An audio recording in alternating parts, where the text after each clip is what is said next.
Imminent. Go throw them knees up in the air.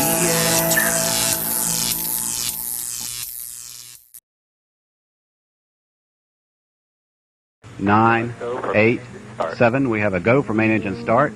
4, 3, 2, 1, and liftoff.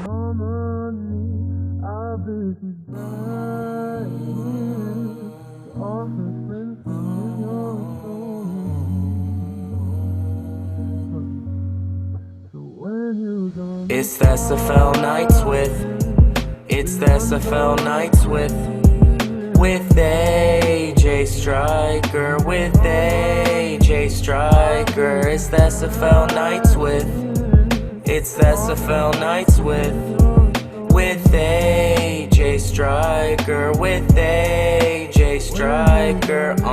Ashley Jackson about the action. SFL news, come and join with interaction. Whatever happens, happens. Yeah, you will leave with satisfaction. Yeah, tell your team and tell your captain. Come and tune in, new episodes weekly. You can tune in from your room in afternoons, and when the moon hits, it's unique.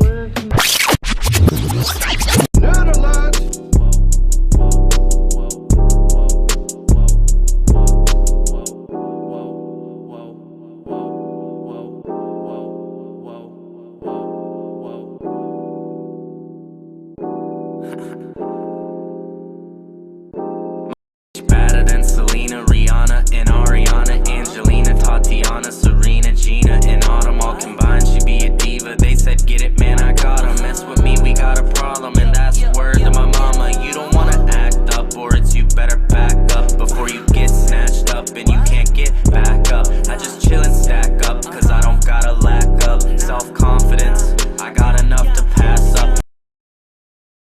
And she wear my poly chain, man, I swear it's so insane the way that she play this game. None of them ever play my game. What's up, SFL Nation, and welcome back to SFL Nights with A.J.Striker. Thank you for joining me today or tonight, or whenever you decide to hit that play button or turn on that radio dial. I really appreciate it, y'all.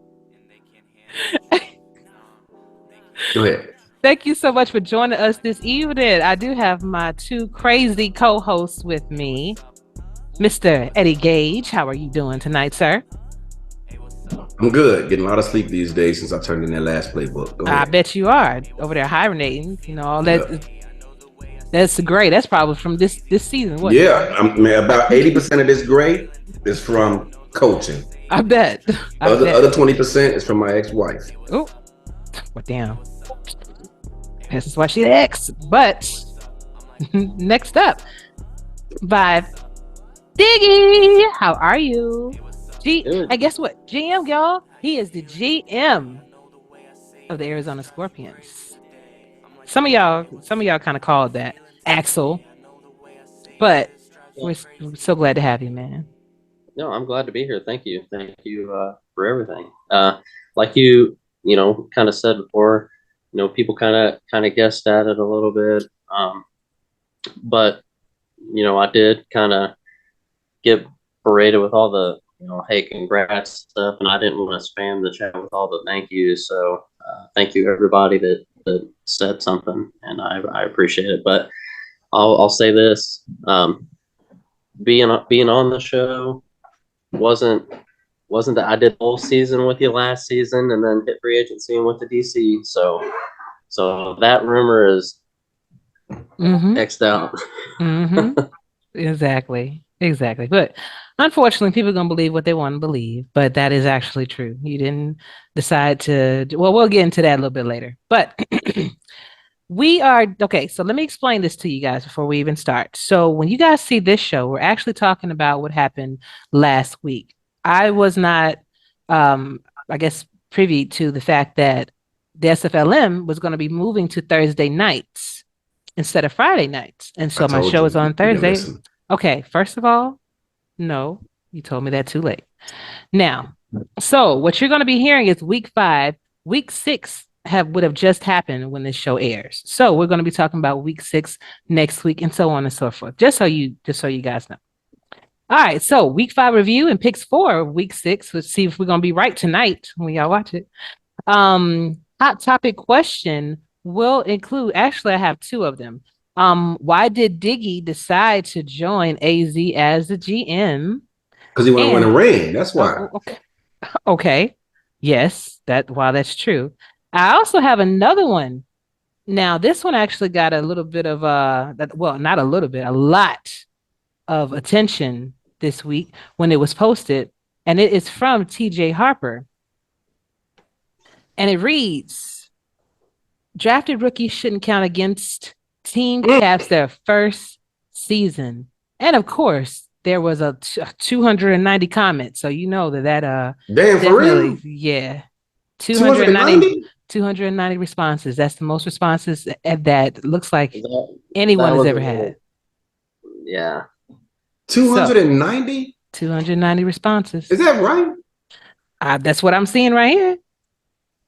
It's a little, check it yourself while we're doing Oh, it. it's damn, surely is. Yeah. So that was definitely a hot topic question. And then we have my fourth and goal interviews that were featured new GM Doug Day from Seattle Nemesis, rookie He might class know. members, fullback Jay Balmer, and outside linebacker, man of the hour, apparently, TJ Harper. And we actually do talk about his feelings on all of those different comments that were posted on that day, too. So it's going to be a really good show this evening. I'm gonna hit you about that, but go ahead, my bad. All right. No, because somebody came to me about something about that. I meant to tell you about that, but before the show started, but it's all good. Go ahead. No worries. No worries. We'll talk about it. So, week 5 review included the Lincoln Rattlesnakes taking on the Annapolis Navigators, where the Navies won 35-17. The Lexington Miners took on the Ottawa Cavalry, where the Cavalry won 36-0.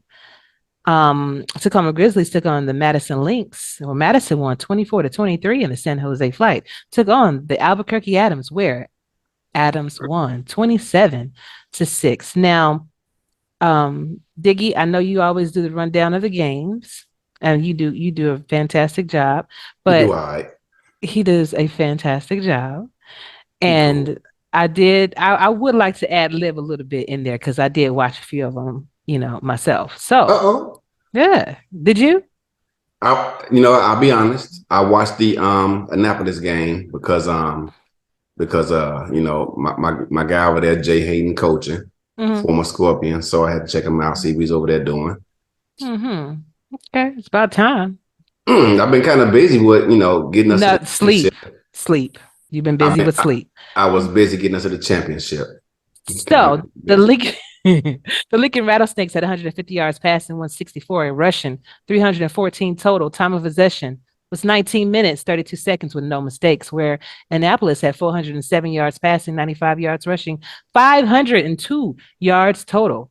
Time of possession was 24 minutes, 28 seconds with 2 turnovers, and quarterback Gene Struthers was the player of the game with 32 completions out of 38 attempts, 4 touchdowns, and a quarterback rating of 145.1. So, Diggy, what's some more good news you want to add to this? Lincoln versus Annapolis. Annapolis, my first thought was they must have heard us last week as they scored more in this one game than they did the first 4 games combined. And it was a great turnaround after getting shut out last week. Lincoln recovered a great forced fumble early and was able to get Logan Lee going and help the team capitalize on the turnover as they got 7 points out of it. Annapolis was rolling on the next drive and caused a fumble.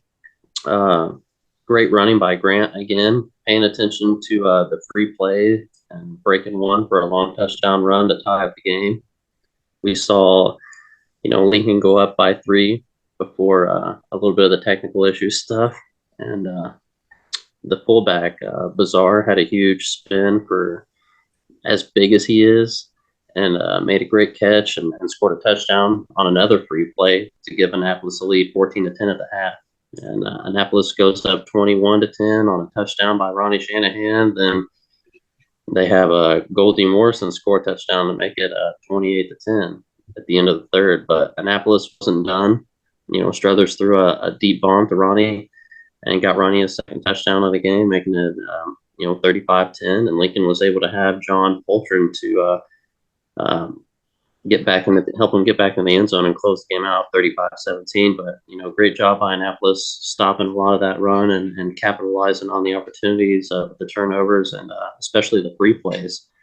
All right. Eddie, since you watched this game, you want to add something? This game was decided on third down. Annapolis was efficient on third down. Lincoln could not convert on third down. I believe Lincoln finished 3 of 13 on third down. Annapolis was 9 of 14 on third down. Lincoln could not get Annapolis offense off the field. And that's what won them that game. They dominated time possession by about 5 minutes, and they scored in every quarter and did what they had to do to get the win. Shout out to Jay Hayden. All right. Indeed. Love you, Jay. Lexington Miners. No, we like him now. We don't love him. We like him now because he's no longer on the team. Oh, we like him. He cool. Well, you know what Jay did for me. So yeah. Oh yes, yeah. You right. I forgot. My bad. We love you, Jay. That's right. Jay. Lexington Miners took on the Ottawa Cavalry, where the Cavalry won 36-0. Lexington had 146 yards passing, 50 yards rushing for 196 yards total. Their time of possession was 18 minutes and 50 seconds with 6 mistakes. Ottawa Cavalry had 189 yards passing, 65 yards rushing for 254 yards total. Time of possession was 24 minutes, 34 seconds. 1 mistake. Player of the game was Roy Towers, cornerback, with 3 interceptions, one of which was a pick 6, 1 touchdown, and 1 tackle, and 1 pass deflection. Gentlemen, I'm gonna start this one off. 2 shutouts and back-to-back weeks in the minors. It's crazy. This was the second shutout of the season for them, not the team, but the minors in general. And last week we know it was the Adams shutting out Annapolis, and this week it was Ottawa shutting out Lexington.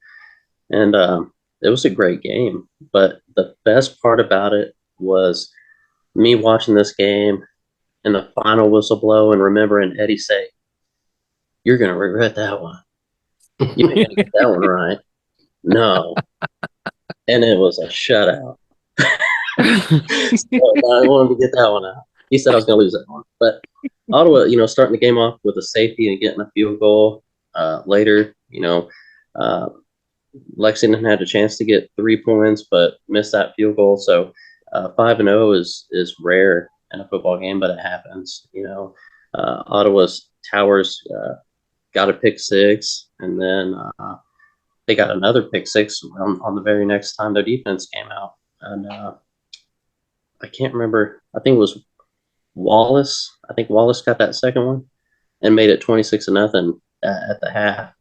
And then, it just continued to pour on from there. And it closed out 36-0. But it was a very well scouted game. You could tell it was a well scouted game by the coaching staff. So congrats to Ottawa's, not only their players, but the coaches over there. Indeed. Anything to add, Eddie? Or you just gonna eat your popcorn? That second quarter for Ottawa, putting up 21 points. In the second quarter, made it 26-0 at halftime. Game was basically over. Anytime you lose a turnover battle 6-1, that's a recipe for disaster. Yeah, well, after the 2 pick 6s back to back. Yeah. I will say we did win one time and we had 7 turnovers. But we forced 5, so well, they lost a turnover battle by 5. We lost it by 2. Good point. Tacoma Grizzlies took on the Madison Lynx, where Madison won 24-23. Tacoma had 306 yards passing, 60 yards rushing, 366 yards total. Time of possession was 23 minutes, 29 seconds, 1 mistake. Madison had 397 yards passing, 26 yards rushing for 423 yards total. Time of possession was 20 minutes, 6 seconds with 2 mistakes. Player of the game was tight end Ron Haynes with 14 receptions, 211 yards, 2 touchdowns, and 15.1 yards per catch. So, Diggy, why was this score so close? Well, we all knew this would be a great game, and it was. Tacoma's defense isn't a joke, and Madison's defense is, I think, probably the top defense in the SFLm, and you can say it's biased or whatever, but I mean their defense has held up strong. So Prince Wonder ran a beautiful route for a touchdown to start the second. Tacoma settled for 3 on their possession. Tacoma was only 1 yard away from the end zone, and I personally would have went for the score. I think if they would have went for it there and scored on the 1 yard line, then it would have been a different outcome of the game. But I get it; it's early. You settled for the 3, but to me, even if you attempt it and you don't get it, I mean, you pinned them on the 1 yard line. You're giving the ball back on the 1 yard line. So why not? And the decision, like I said, could have changed the game, but that's here nor there. But they settled for another field goal, and I really expected Tacoma to shut down the pass attack from Madison, but they didn't do that as much as I expected. Tacoma was able to get some turnovers, like the interception at the end of the second, and were able to capitalize with a deep bomb to Nakai, and took the lead. I want to give huge credit to King Jackson, who had a great game for a while, being able to come in this game and go toe to toe with that quarterback for Madison, and keep this offense and his team in the game was amazing to watch. The fourth quarter was exciting as well. Tacoma scored 3 points to take the lead, held Madison to 3 and outs, but had to turn around and give the ball right back to them. They were able to get Haynes down the field and get in the field goal range, and a couple plays later, they were kicking the game-winning field goal. But like they said, he was player of the game, and that passing battle, it was game of the week for me. Indeed. I mean, it's obviously that game of the week, bro. It's a 1 point game, the final. Come on, man. It's like obvious, man. But he looking for a sound bite, so I get it. But no, I'm just playing. But no, it was a back and forth game all game, like he said. Didn't you say you didn't watch the game? Nope. Well, look at the box score. You know what, dog? I might have to reconsider my choice to GM. No, but just look at you know how it is, situational awareness. That's right. But look at the box score. It was back and forth all game. No one really pulled away with it. It came down to the fourth quarter, and Tacoma couldn't get into the end zone. They had set up for 2 field goals, and that was the difference in the game. All right. Lastly, San Jose Flight took on the Albuquerque Adams, where the Adams won 27-6.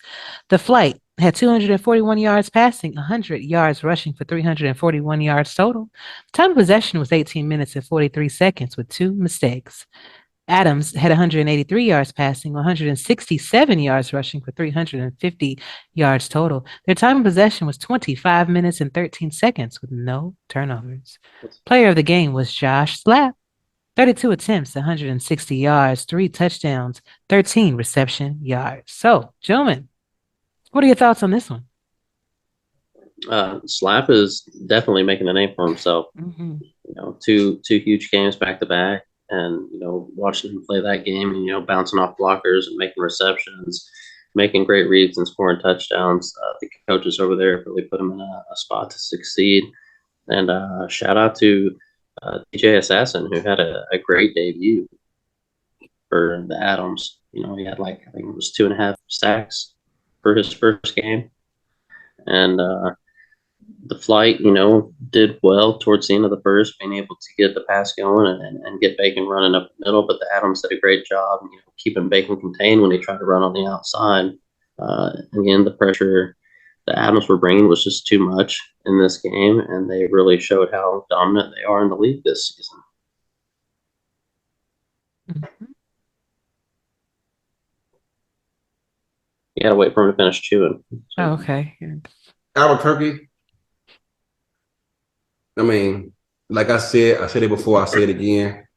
Coaching matters, and I believe with Joshua Williams over there, they have the most experienced coach in the minors, who's won, 3 championships now, I think, going for number 4. And in the minors? Yeah. Albuquerque. I know he won at least 2, maybe 3. I think he's going for 4th. They got 3 now. Yeah, that's they're right. going for their 4th. I was trying to remember. Mm-hmm. Yeah. Now, see, I may not have watched all the games, but I know the history. We good? So, but I said it before. I say it again. Coaching matters, and they have the most experienced coaching staff in the minors. That better not be a scorpion pretzel you over there. Oh my God, bro! Everybody else eating. Oh, come on. Diggy over here taking bites, and you eating popcorn. You can't eat that in front of me. I'm gonna get sick. Oh my God! Drink some water. Can you put water? Can you finish your statement? No, but yeah, Albuquerque, they got the best coaching staff in the minors. Seasoned veterans who've won 3 championships now, and they haven't lost since that first week, and they rolling right now. You know. Indeed. I did say that in the championship, its possibility could be Madison, the Flight, and the Adams. Any one of those 3 teams, I think it's probably going to wind up taking it. Could be wrong, but that's just my guess. Yeah, I think the Flight. I think the Flight can probably do something in there. Well, so, Diggy, what about our numbers?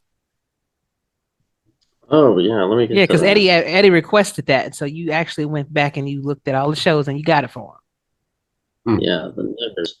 We missed week 1 because we didn't have the show. Mm-hmm. So we went from week 2 on. So I'm just going to skip the weeks. Okay. You're leading at 14 out of 16. Barely. Okay. And from now on, the rest of the time we do the pick'ems, you go first because we know what you're doing. Right. You got to have it going last and you're cheating.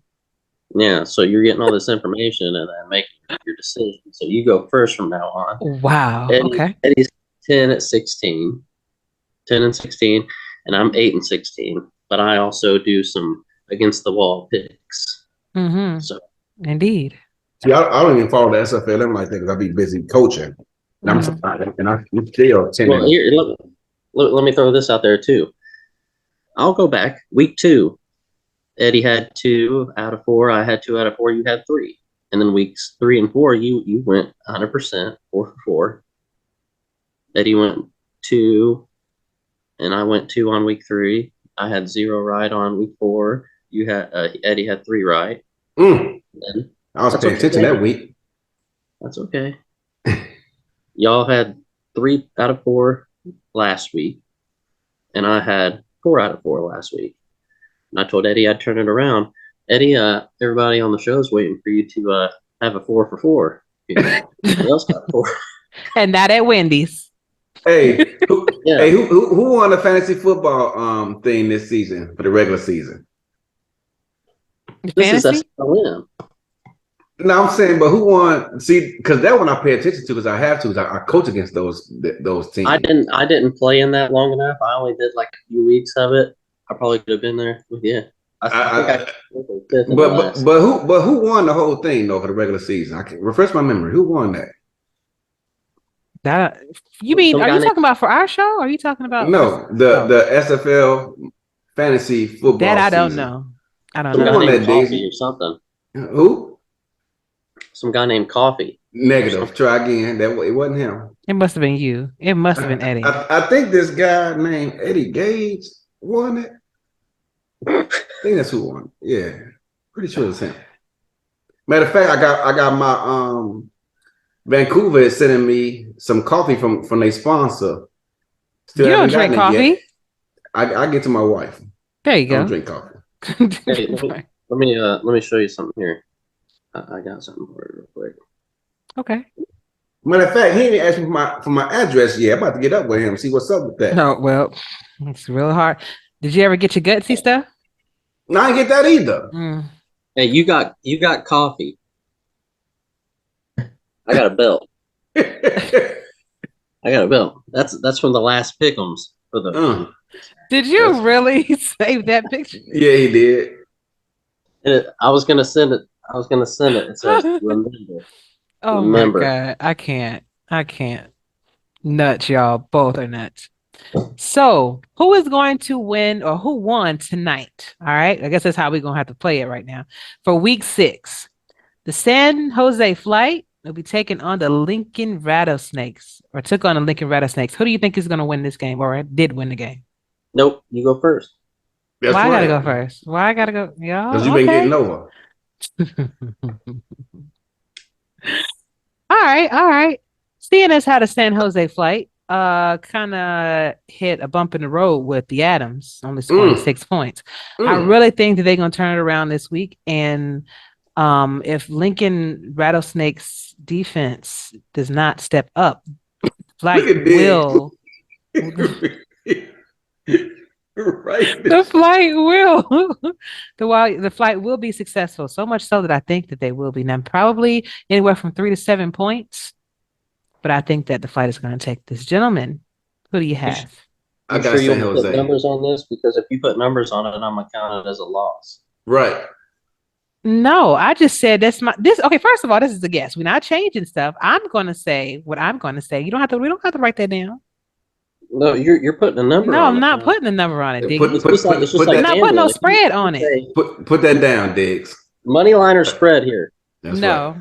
Money line, San Jose or spread? No. San Jose is gonna win. Okay, so you're going money line here. I also have San Jose winning that one because I think Lincoln's gonna have a hard time with that defense stopping them. So I got San Jose winning. I'm picking San Jose also.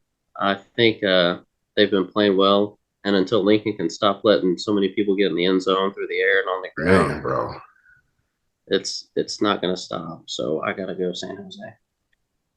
Next up, the Tacoma Grizzlies versus the Lexington Miners. Should be a great game to watch. I'm really worried about Lexington. I want to pick you guys, but I mean, the last 2 weeks, things haven't really been lining up in your favor, man. I don't know what's going on. So I think Tacoma's gonna wind up eking this game out. What do you guys think? I also picked Tacoma to win this game because I like their defense a bit better than Lexington. All right, I'm gonna go Tacoma as well. How King Jackson and the receivers played last week, plus their defense is, I really think they'll be too much for Lexington this week. I mean, like I said, coming out and playing all out like that last week, yeah, I think they'll keep it up this week. Okay, got it. The Albuquerque Adams will be taking on the Ottawa Cavalry. It's going to be a good game to watch. But the way the way the Adams have been playing, they seem like especially their defense, it seemed like they got their stuff together. I'm gonna take the Adams on this one. Where's this game played at? It doesn't say. At practice field. Is that Ottawa? Yeah. I'm gonna pick Ottawa to win this game in an upset. I like their defense. Okay. You're not going second this next time. Let's see. I picked Ottawa to win this one. Ottawa has been the real deal with that coaching staff over there, and they've done a really great job, like I said, and so have the Adams. I think this will be the game of the week out of everything, and I say Ottawa takes the Giant down. And I had this already wrote out because I didn't think Eddie was going to go against Adam. You know what? I said they were going to. You know what's crazy is I just looked up who Ottawa's defensive coordinator is. And now I regret saying everything I just said. But I'm still going to pick them to win anyway. Oh, was that shade? Kanye is a defensive coordinator. Why are you shading? Because I don't care for that dude. Stop it. Stop shading. But I saw him right now. Punch him in his mouth. Stop it. And the Cavalry is what you have, Diggy, right? He thought he knocked me off track here. Yeah, I know. Just roll with it.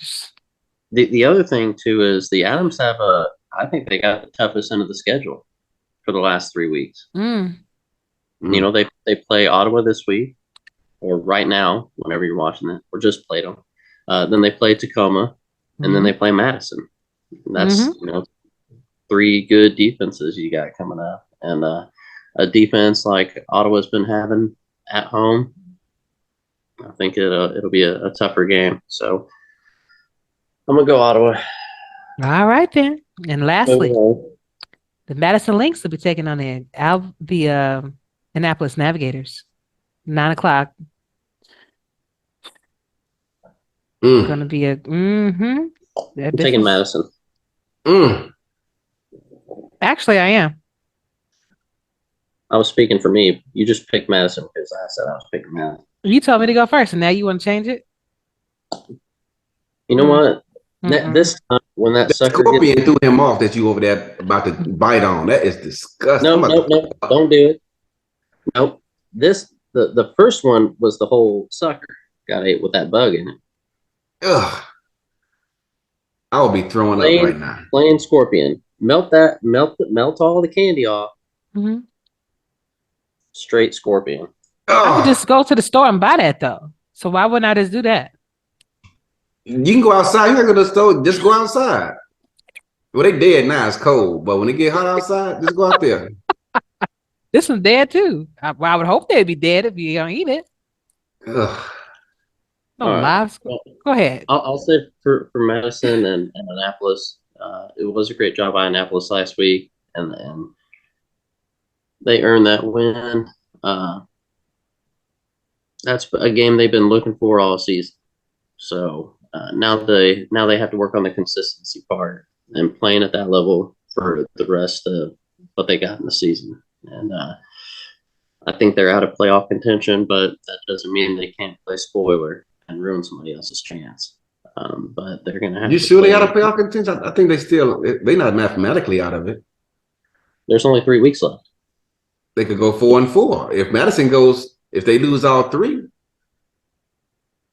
Madison ain't gonna lose all three. Yeah, I know you used to play for them. I'm just.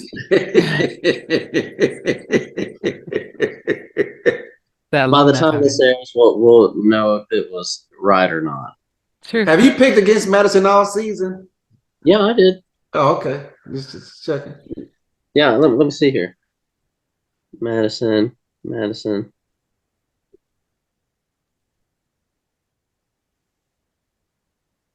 Pick a time. I'm trying to look here. Is that far back? You looking at last?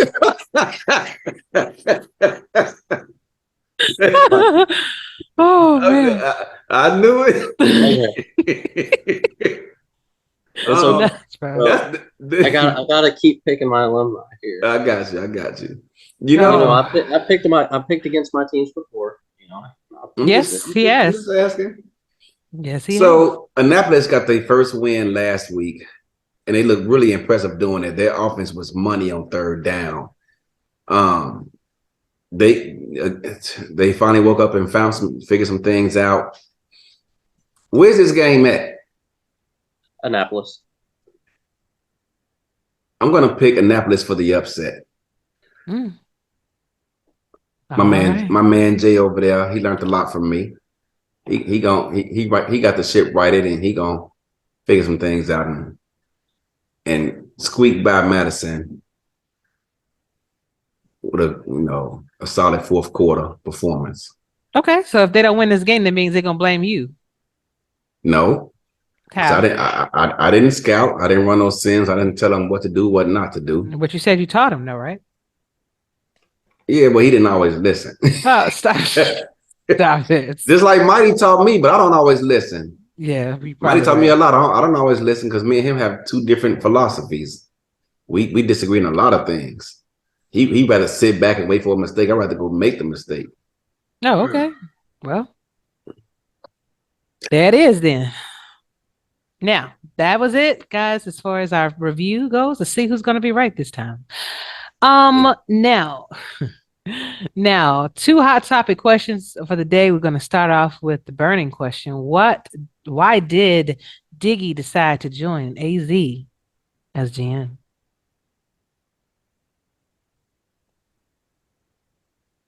Who? That's on me or him? No, that's on him.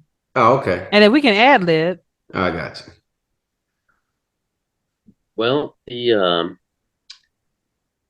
I don't know how I want to attack that. You need a minute. It's a rare position to come open, and I know I haven't been here as long as other people, but I still wanted to throw my name in the hat and have a chance to learn from um, two really good people, yourself and Eddie. Obviously, if you're gonna to go into a GM position, what better person to have the chance to learn from than one of the top people over there. One of. Yeah, one of the top people over there. One of. She is the best GM in the SFL. Slow down, man. Come on, man. Well, she was. And of course, somebody like Eddie that puts the time in and all the effort that he does and is willing to help people and learn. I mean, he said it on the show plenty. Hey, any coach reach out, I don't have a problem sitting down and helping them out. I'm not going to tell them my secrets, but I'm going to help anybody that'll be willing to learn. And I've got bigger aspirations, later on in my career that, taking a next step will. Such as what? I'd like to. Yeah, I'd like to be an owner. Okay, say it with your chest, man. Don't be sitting there talking about some big aspirations. Tell them what you really want, man. I'm not taking Cam. I'm not coming for your job. Don't worry. No. I'm not coming for your job. I don't think nobody wants that job, man. Everybody talk about big. that job, but nobody wants it.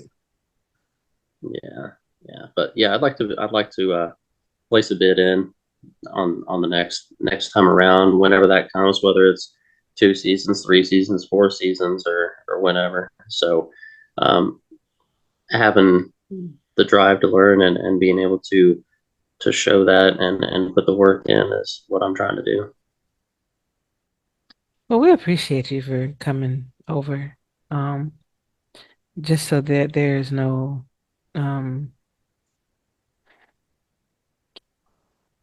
just so everybody knows what happened, after one of the shows, I just told Eddie that I think that you'd make a great GM if you ever wanted the role, because you never came to us with it. It was just like kind of presented to you. Eddie and I were talking, and we was like, he knows a lot about the game. I know that he scouts in the minors. I know that he does a lot for the community and things like that. And wait, you scout? Yeah, you scout. Don't you scout for talent scout? I got you. Oh, I was about to say, bro, man, that's what's up, boy. My workload just got lighter. Talent scout, but it was also the fact that you're always there, and when you're a GM, you have to be someone that people can count on, whether it's your teammates, whether it's the owners that are working directly with you, and you just seem to, you want this, you wanted to do this, and we did have a few people that applied for the position, and it's no shade to any of them, but I saw charisma and the energy in you. And the fact is, you came to us saying that you wanted to do different things. And even afterwards, after we offered you that, it was like, okay, I'm going to kind of hit the ground running and things like that. And so with that fire and that drive, man, I think that plays into what our team is about anyway, And for anybody that wanted to know, I was the one that asked Diggy to come over. And he didn't have anything to do with that initially. So if that was anyone's thoughts, just understand that was me. So I'm glad you came. I'm glad that you're a part of this team. And I know that you'll be a valuable asset to us. And so I want to thank you for signing the dotted line and helping us out. I really appreciate it. All right, this is no problem. I wouldn't have the spot without you all. So, thanks for, kind of putting in my head to, hey, you're not gonna know what you can do until you take that step. So Exactly. put your name in the hat somewhere. So I did. So thanks. You're welcome. Eddie? I'm gonna elaborate on that a little bit further. Mm-hmm. There are some teams in the SFL who I have a pact with, in which we don't recruit their players, they don't recruit our players. And Diggs came from one of those teams. But before we made the decision to pull that trigger, a couple of things had to happen. One, I had to reach out to DC ownership and let them know, yo, the only reason we are asking for your blessings because we're not getting him just as a player. We want him as a GM. So it's more of a promotion for him than anything. And once I sat down with Destro and talked to him about that, we chopped it up. And he was cool with it. He said, I get it, man. It's a promotion. The guy want to do things. I get it. You got my blessing. I ain't worried about it. You know, you got yourself a good one. Good luck with him. And I wish y'all nothing but the best. And second, to make this, before we even got to that point, like I told Diggs already, I believe in seniority, right? And Diggs plays outside linebacker. We have another linebacker on the team now, J.R.Lawless. And for us to make this even possible, I had to reach out to him and say, hey, man, you know, I believe in seniority. You were here first, but we're looking at a guy to bring on as a GM, and he has more value than you. So unless we force him to take a significant pay cut, which doesn't make sense strategically, trying to win games, he would be our number one outside linebacker, and you move to number three. You move to the weak side of the field, or I'm sorry, the strong side position. And without hesitation, that's another thing I love about our locker room, man. I don't have people bitching and complaining about numbers, stats, touches, none of that. That's one of the reasons, man, because it makes it so easy to coach this team. And JR said, Eddie, whatever you got to do, man, I'm all for it. I'm here to win games and be a part of a fantastic locker room, and whatever you got to do to get us to that next level, go ahead and do it. You got my full endorsement, my full support. So shout out to JR for making that happen. JR, I love you, bro. And yeah, so without those two things happening, this move doesn't happen. And Diggs is probably still in DC because he wasn't going anywhere, you know, as a lateral move. He was going to stay there until he got that promotion or that opportunity. So shout out to him for grabbing on this opportunity. Like I said, I spoke to Destro and everybody was cool with it. So, you know, he's willing to learn, put the work in. You know, before he even got in the locker room, he's like, yo, Eddie, whatever you need me to do, you know, I got you. I handed him the rule book. He asked me a ton of questions. He always in my ear already before he got to the locker room, asking questions, and I like that. And he also challenges me by thinking differently. He not just coming in here being a yes man, say, yo, whatever you need, this is what I got. He comes in with different ideas and say, hey, Eddie, what do you think about this? What do you think about that? And I may not agree with all of it, but just the fact that he challenged me to think differently, I can respect that, and I appreciate it. You know, I don't want people just coming in saying, well, hey, man, what everything is best. You know, challenge me to think different. Say, hey, I got this on the table, thinking about this. And so, you know, I think we're going to make a great partnership moving forward. And I'm just ready to get this ball rolling, man. That was something I'll end that part on this was the DC locker room is great. Those guys are great. Like Eddie said, if it wasn't for the rare opportunity that presented itself, because this chance doesn't come around a lot, and I would have been staying in DC with those guys. Destro's amazing. I got nothing but respect for him and what he's done and accomplished over there. Steven as well. Steven was great over there. He does a lot of things in the locker room that I think keep a lot of the guys, you know, entertained and stuff over there. And there's some different stuff that I never experienced in some of the other locker rooms I've been in, from the minors to QCC to here. I've never been in a quote unquote bad locker room. You know, all the guys are good. And, you know, I hated leaving my friend Mike but he understands what I'm doing, and when I first interviewed with Eddie, he brought that up. Hey, you put your name in the hat, but before I can kind of even consider you, I have some stuff I have to address. And I said, okay, that's cool. I said, to be respectful to Eddie's relationship with his friends, I was like, I'm not going to say anything. Not that I'm hiding it and being sneaky snake in the grass. It was, I don't want to come out and say anything and it get twisted or taken out of context or read wrong. And now Eddie and somebody else is butting heads and then it gets turned on me. Right. So I was like, you say something when you're ready. If I move down the list of people that you're looking at for the job, you say something. That way you've addressed it. It's between you and your boy, and it's all good. And then, as soon as Eddie said, hey, you're on to the next level of this interview process, I've spoken to Destro. And I said, okay, as soon as I got word of that, boom, I sent the message, hey, here's my phone number. You can call or text or talk or anything. Nothing's set in stone, but this is what I'm looking at trying to go for. And if it falls through and I don't get the job, I plan on staying right here because I'd already moved from QCC to DC, and I didn't want that.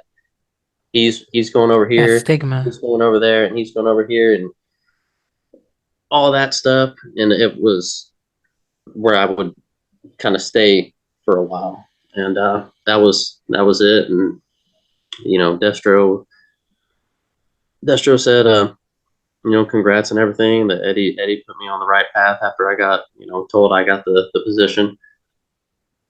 And I don't have anything bad to say about Destro or that locker room. So it's a great place. And if I was them, I'd be pushing it. I would be pushing that. Hey, we had a former player go up to Indy and GM, and hey, we had another player come out of DC and go GM over in Jacksonville.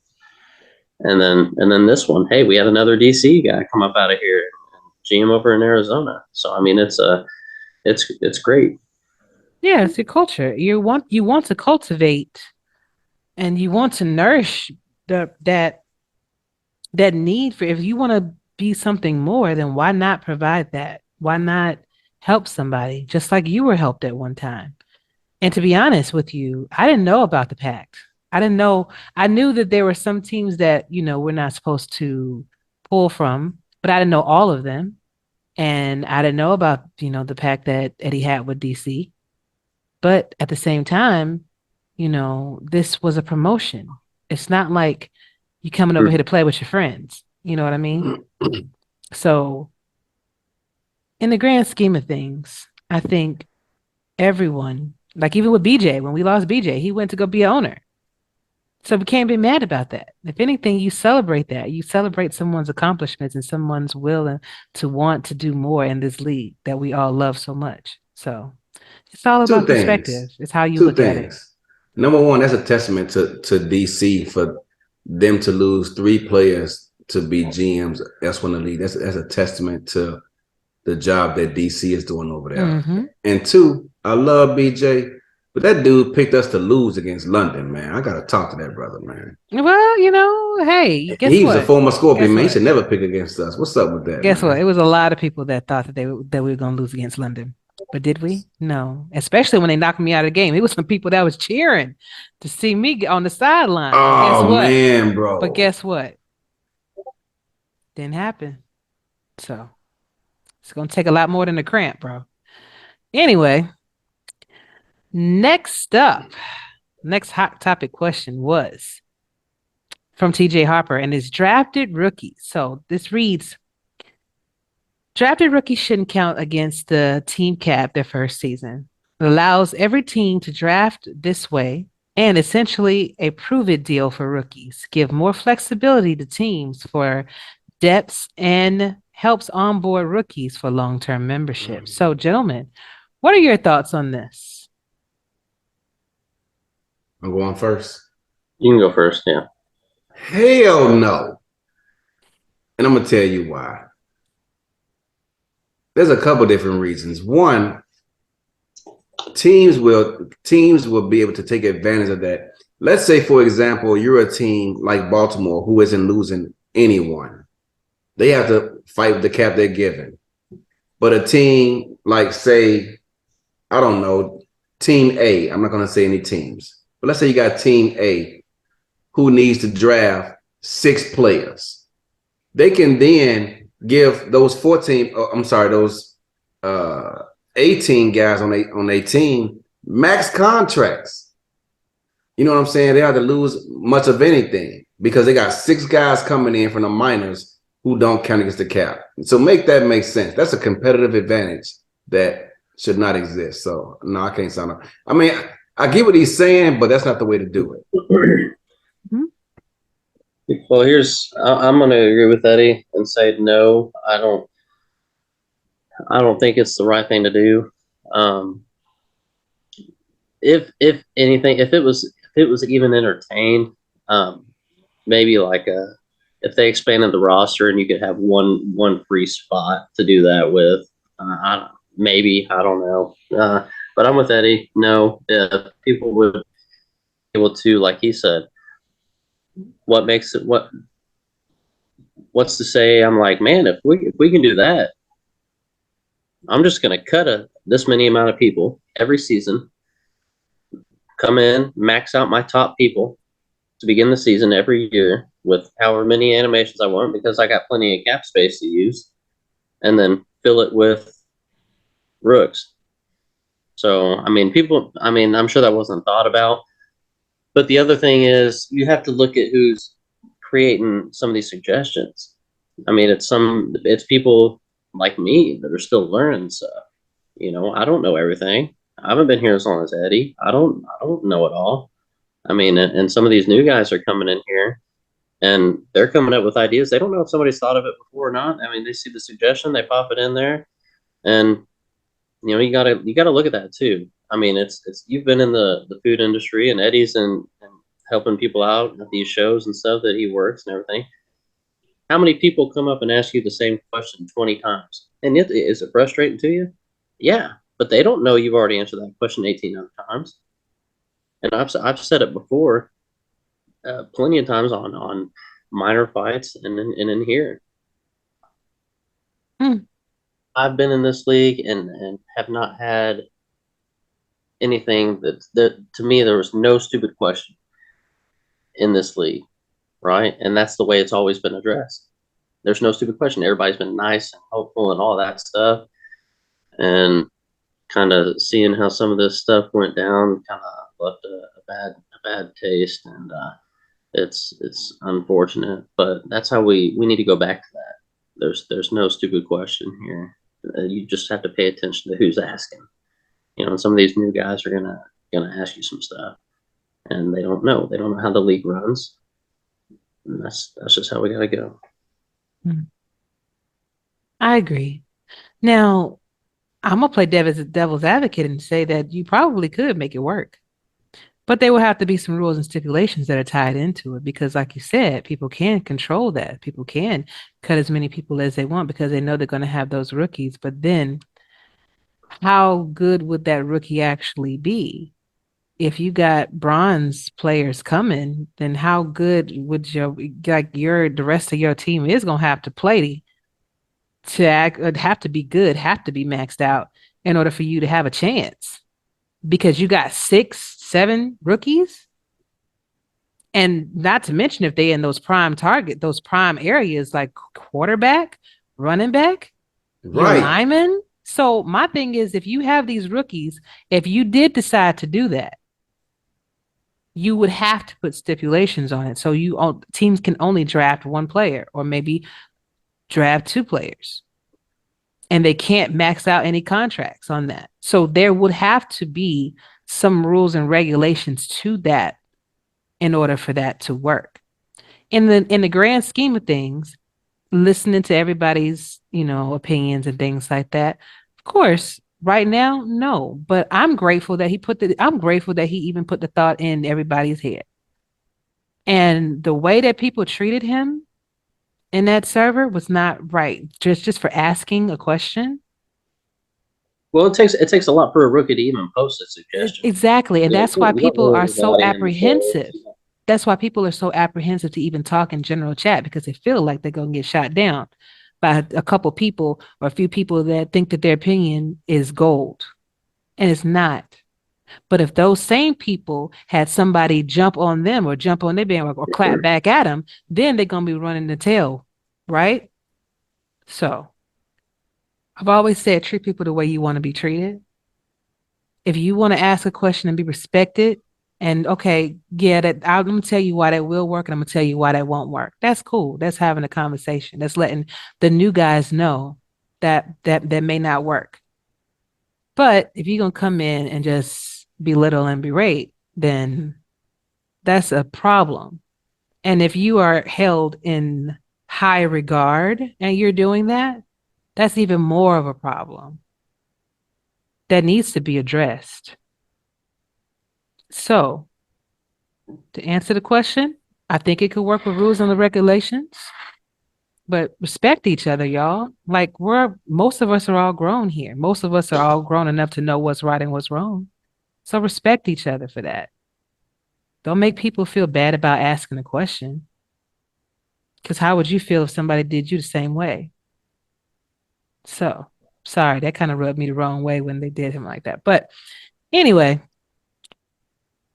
next up we have our fourth and goal interviews that features Doug Day, Jay Balmer, and the man of the hour, TJ Harper, coming right up.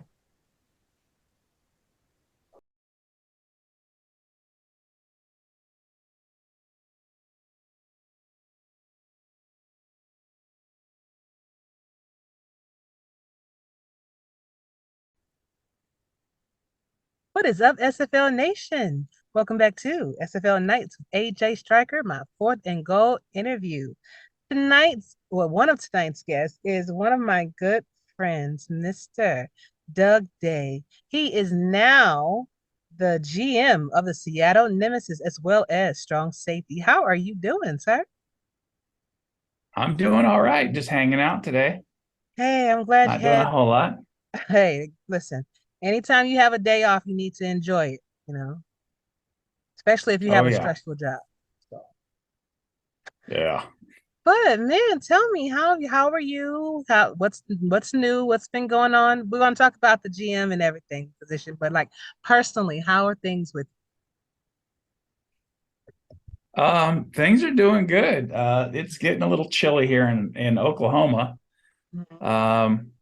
Work is getting a lot better. Got a little schedule change. So now instead of sleeping during the day and working all night, I work 3 to 12 and I get to hang out with her. Hi, T.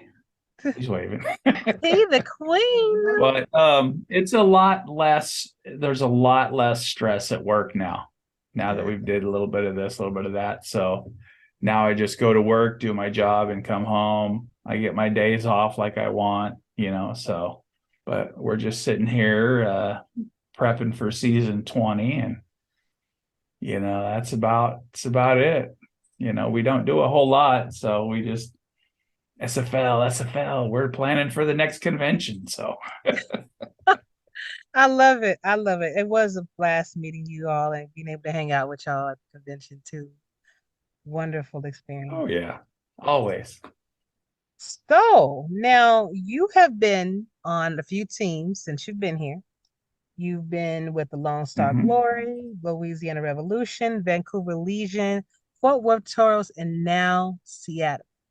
So if you don't mind, take me through your adventure through the SFL and let us know why you decided to test the waters and how did you finally end up with Seattle?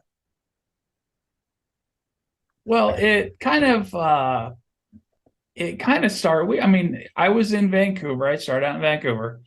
And for those that don't know, my main journey was with Brian Craven, who's now with Louisiana. So when we kind of got together and, we made up like the Bash Brothers, we were both on defense, little, fun with it. When Charles purchased Lone Star, he approached Brian and said, "Hey, do you want to come to Lone Star as a coach?"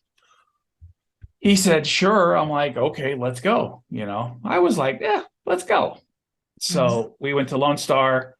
Things progressed through Lone Star between different parties, and the move was made, and I was like, "Okay, let's go."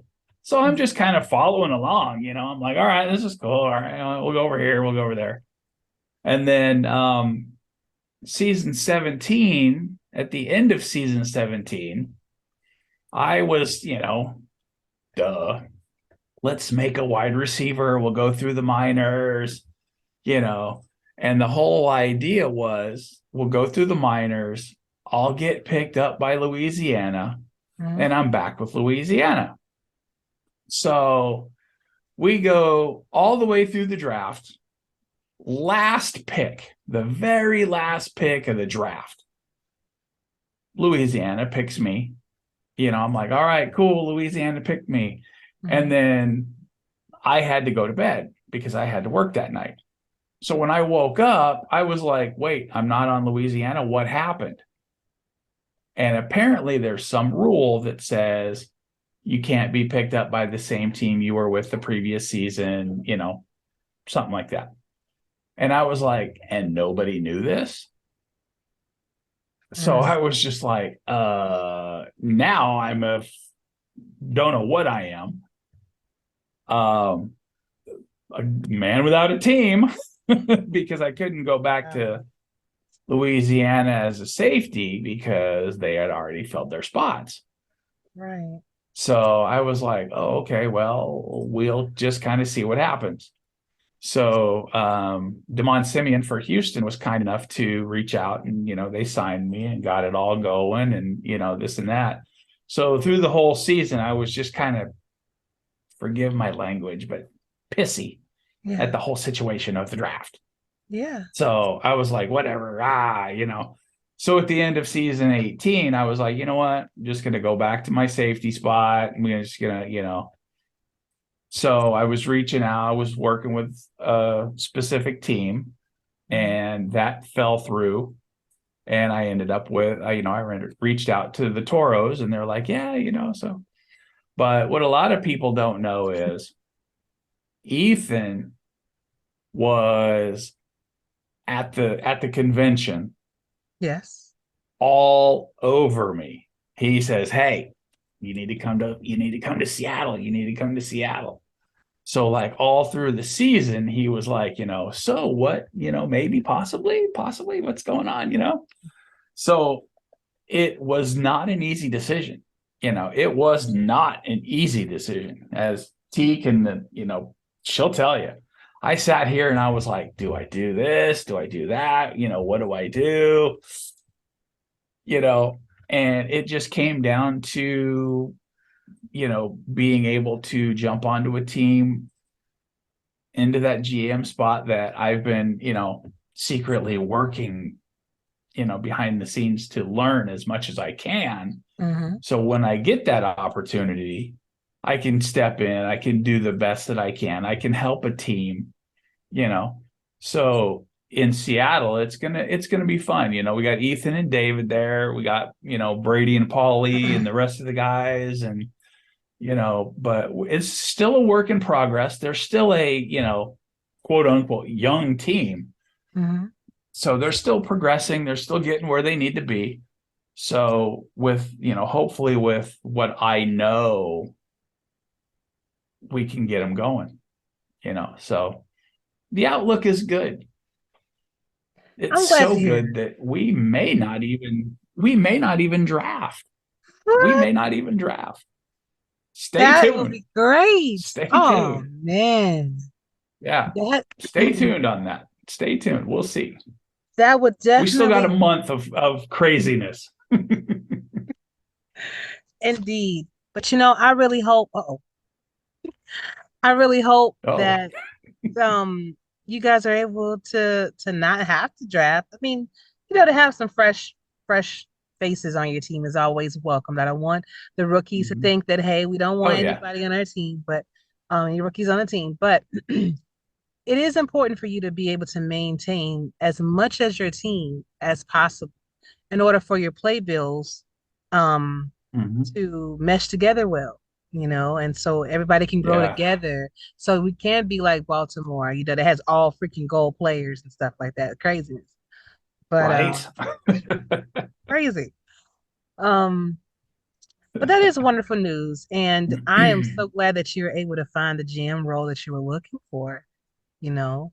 And it is good when you're in the league that you want to inspire to be something else. You want to inspire to do other things, to be more involved in the league, to maybe help your team on a deeper Yeah. level.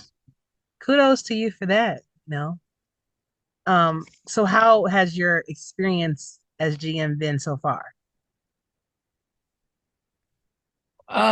You know, it's definitely eye-opening because when and I was talking to Brian about this one day, and I said, you know what? When I was just a player, you know, it was, you know, my player, my player, my player. But now that I'm in that GM role, it's a whole different mindset of, you know, it's just not you. You know, you got to get these guys and, you know, on the same page. And, you know, I go into the chat every, you know, my wife and I, we just, hey, Seattle, what's going on? How you doing? You know, people pop in and they're like, hey, how you guys doing? You know, it's a team. You know, I'm team oriented, but now it's just like, you know, the team lives and dies by your decisions. Yeah. You know, you can bring somebody in, you can bring in the wrong person. You know, you may think you know this person, you may think, you know, but, you know, somebody may drop out and, you know, want to go to free agency. So you have to be ready for that. You know, you have to be ready for these changes and, you know, the whole. And the biggest one that I can remember is I think it was Arizona. They lost two of their wide receivers. And you guys just bounced right back. You know, it took a little bit of a ding, it took a little bit of a hit, but, you know, that's the stuff I'm talking about. You know, you can have, is everybody coming back? Yeah, we're all coming back. We're all coming back. And then all of a sudden it's like, well, where did these three guys go? And now you're trying to replace them and find the, you know, but yeah, it's definitely here we go. You know, Right. I'm sitting here waiting for re-signings to start next week, and you know, but yeah, it's gonna be fun. It's gonna And be a that fun is next couple of weeks. indeed. And that is something, you know, that I think people sometimes don't realize how detail orientated the general manager position is. Um, it's funny Mhm. that you mentioned that whole scenario because we literally learned that they were leaving on the night of free agency. So it's like everybody has already said who they were going to go with and everything. And I make it a point to go and talk to each team member around week 10 just to know what their feelings are, what to know. I want to know how we were doing as a front office and do you plan on staying with us so that we can make those provisions? And Mhm. at the time they said they were, you know, they weren't going anywhere, and then all of a sudden that happened. So you do have to be as Yeah. organized as possible. You do have to, Mhm. even though you do have people say, everybody says, hey, I'm staying, still make sure you're keeping your eye on free agents. Still make sure you keep your eye on the rookies, you know, because Oh you yeah. never know. Someone maybe can't afford the subscription, or maybe they got sick or something like that, and then they all of a sudden you're, you know, you understand their plight, but now you have a team to make sure that is okay, you know. So Mhm. it is, it can be a daunting task at times, but like I said, if you stay Yeah. organized and try to stay one step ahead, you'll be successful. And you have a love for Oh the yeah. league. You have a love for your team. So I know that you're going to be successful. Plus, you have a very strong woman behind Oh, you that's going to help support you, and oh yeah. that's a beautiful thing. Tell me, so when you were finally asked, when you finally signed the dotted line to come over, how happy was T to have her hubby with her, Bonnie and Clyde? Oh, she was all excited. Now she can bring me brownies to the locker room, and but we sit here. I mean, we sit here in our little corner, and we work on stuff together. She's working on some stuff over there now, and we've been working, with David and Ethan about, running the Sims and just who we were looking at.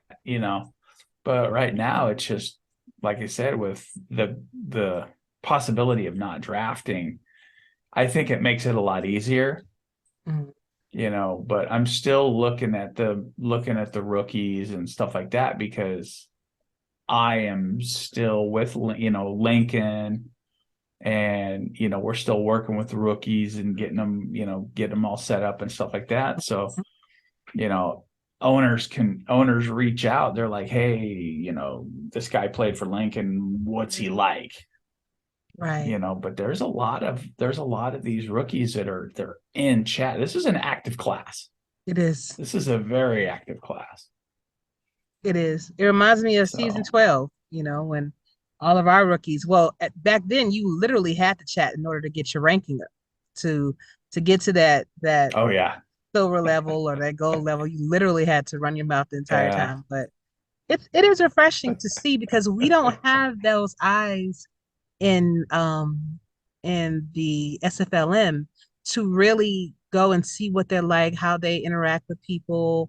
You definitely can't go in their locker rooms and things like that. So I was always telling them if they could just talk in general chat for the majors so the GMs and the owners Yeah. able to see how you interact with people because you're going to possibly be on our team and we want to make sure that you're getting along with Hmm. but you know but Yeah. what do you see? And that's one of the things. Oh, go Mhm. ahead. No, go ahead. So that's one of the things that is I've said this before on another show, it's like you have to put yourself out there. You have to let these owners know, you know, what position you're playing, where are you from, a little bit about yourself, because they're looking for that fit. Is this guy gonna be a part of our team? Do we want this guy to be a part of our team? So if you just come in and be like, hey, what's going on? How you doing?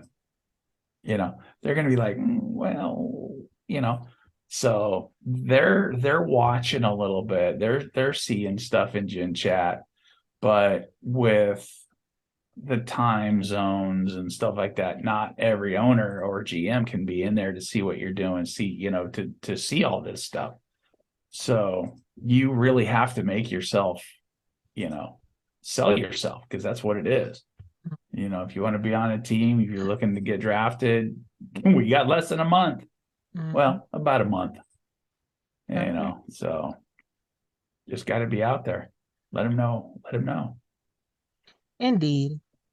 So what is an aspect or some aspects of being a GM that you think that you will excel at and that you think that you may need a little bit more work into? Well, like I mentioned this to you the other day, and I have asked other GMs questions. I'm always asking Michael and those guys. I'm like, hey, contracts. What do we, how does that work? Yeah. So, Rastelli put out a graphic one time. He sent it to me. It's like, this is the graph. This is what it is. This is how you do it. I'm like, oh, okay. It doesn't look too tough. But, the first couple of re-signings next week is going to be like, did I do this right? So, but I'm sure Cam and Rastelli will be like, hey, you messed it up. Do it again. But, it's all about, this with the salary cap and everything like that, I think over the last 3 weeks, we've been putting together, the re-signings, the free agents that we're looking at, putting them into the numbers. Where do we stand on the cap? How are we looking? And we were like, dang, we look pretty good. We're under cap right now. And then Cam comes out and says, oh, it's up here now. We're like, even better. Yes. I'm glad he gave us the more money. I mean, he could have went ahead and rounded it off to 2,000, but I guess the extra 50 would, Yeah. I always tease him about that. Pay me. Right. My thoughts are the more money I have, the more money that we all have, I think the more competitive the game will be, because now everybody can afford to get those animations and start off with certain animations and things like that, or you can use some of those points to go on your O line or your D line, or people that or even on your generics, just in case you get knocked out. Yeah. At least you have someone that could back you up, really. So yeah. The loyalty points was another one we were looking at. It's like, okay, who do we give them to? And that's my thing. It's like, who do we give them to? Me personally, when I'm looking at loyalty points, it's like, yeah, you're staying with the team, but what have you done for the team? Mm-hmm. What have you done? You can't get into everybody, so it's like, so what have you done for me lately? Oh yeah. Yeah. It is about finding that balance. And I think when you work with Ethan and David, they can kind of, since they run the playbooks, they can kind of see where loyalty points may be needed. Like maybe your wide receivers weren't, catching, or maybe, they weren't as fast as they could be, just using them as an example. They can use the loyalty points, the ones that stay, just so they can be better. So it depends. It depends on the owner and what the owner and the coach wants, and I'm sure they'll give you that too. Well, that's the other thing I was looking at, was like the values and the attributes and the progressions. And, it's like, okay, we got player A needs a little bit over here. Player B needs a little bit over here. So we'll give them a little bit here, a little bit there. So it's just, the dispersal into the right areas. So hopefully that'll help us a little bit. So, exactly. And me, I'm a progressions guy anyway. So, I look at things, I'm like, all right, let's do this, so. Indeed. But it works. Yeah, well. So we'll see. We'll see. Ethan and the crew are very lucky to have you. You've been in the league for a long time. You know a lot of people. That helps when you do know a lot of people. To be able even to ask questions, or maybe to be able to kind of like, hey, we need this position filled. Do you think that you could come over here and help? So that definitely does help. But what are your aspirations for season 20? Where would you like to see Seattle make it to? 2 wins. At least 2. At least 2. Gotta progress listen. Oh, yeah, at least 2. When Arizona started, we only had 4 wins. Like literally 4 wins. Yeah. And then the next season kept getting progressively better and things like that. So it'll come. I'm gonna be honest with you. I was really happy. I was really happy to see y'all get that win. Oh, I'm sure Ethan was too, against Canton. Come on, they had a little bet going, right? Oh yeah. Yeah, a bet that I won, of course, but right. Oh yeah. But it was good to see the competitive nature, and it seemed like you guys were never really that far off. Maybe it was like 3 points, maybe it was like 6 or 7 that you guys lost by. So when you look at the margin, you can tell you were on the right path. It was just maybe one progression that was needed that could have helped, or Sometimes, AI, you know how AI is. Just look at the Oh championship yeah. game. Feel how AI. Ugh. But um Mm. but it's fun. It's all in fun. And I think that's why we stay. I think that's Yeah. why we take on all of these positions and Mhm. try to help our team as much as we can because it's important and it's a love that we Yeah. all have for it. So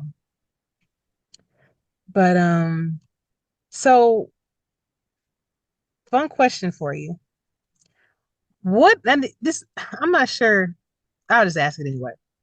What are the differences in between all the teams that you've been on? So from Vancouver to Louisiana to Fort Worth and now Seattle. What are you noticing are the differences like in the locker rooms perspective? Well, with Vancouver, because I was so new, I really didn't know what was going on.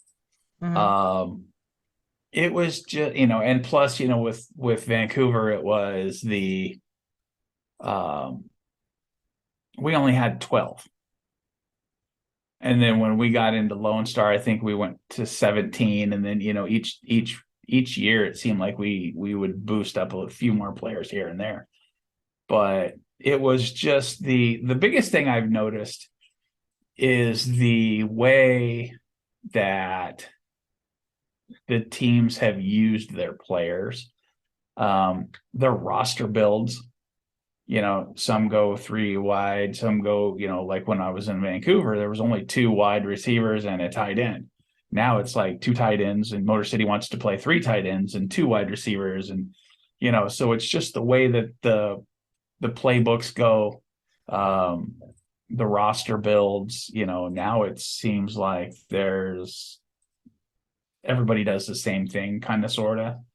They got the three wide receivers, two tight ends, stuff like that. But it was just, I guess the biggest thing would be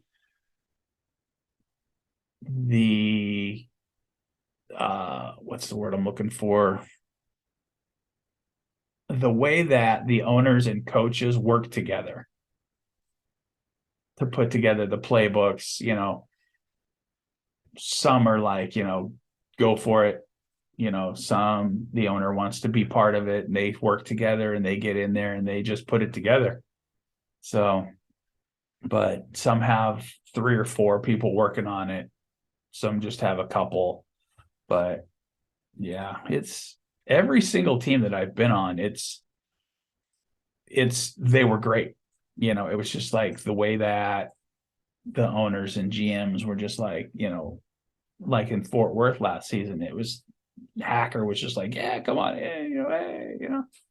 But everybody in the locker room was so just, and that's the hard part about this league is, I think I've said this before. It's like you can't play with everybody. You can't have everybody that you want on your team. Lone Star was pretty close because when we went to Lone Star, we were, hey, you can come from there. We'll take this guy. We'll pick this guy up over here. We'll bring this guy. So we were pretty close to having every single person that we wanted. Nice. But, like I said, though, as a player, you just come in and do your stuff, and you got to watch the owners and GMs put stuff together and, hope for the best. But every franchise that I've been on has been just, great. That's all I can say. I mean, they're just welcoming and friendly. And then you meet them at the convention and you're just like, oh, how do I say goodbye? Right. Right. It really was But difficult. It really was difficult. And I felt like even the amount of time that we were there, it wasn't enough time, you know? uh, we need to have like a full week. Right. But it's amazing to be a part of it. Um and I want to know from you, what do you think about season 19 as a whole? Not just for the Nemesis or not just for the Toros, but just in general. We have over 2,000. I think it was last time I checked, it was like 2,143 people in the league now. Yeah. And with my access to the minor leagues, you know, being in minor league chat, being a part of a minor league team, you know, it's just, you see all these players coming in and be like, how do I get started? What do I got to do? You know, and they just keep coming. You know, some drop out. Oh, you have to pay for this. Okay, well, I can't do that. Okay, well, thanks for stopping by. But the ones that, you know, I see them in chat every day, and you get a relationship with these guys, and you're just like, dude, this is, you know. And some of them are like, you know, asking me, you know, what do you think of the owners? Who do you think, you know, where do you think I should? Because like us, we probably won't draft. We probably won't need anybody. But if I can say, hey, you're a running back, Fort Worth possibly might need one. Indy possibly might need one. Hit them up. You know, these are the guys you want to reach out to. And that's how I try to help the rookies, is like, you know, these guys are looking for, you know, check player openings, check, you know, if you want to work on stats, or, you know, this is who you reach out to. You know, that's what I try to do for the minor leagues. But as a whole, I mean, it's just, you see them come in, you see them start to progress, you see them get excited, you know. And now as a front office person, you know, it's just, I told David the other day, I said, you know, I just joined I'm just a brand new GM. We got the #1 pick and I don't get to use it. Like, maybe we'll see what happens. Maybe I was like, but you know, it's every season, you know, it's like, I love the off season because I'm sitting here right now wondering, the owners meeting is going on. What are they talking about? What are we going to do? What's coming? You know?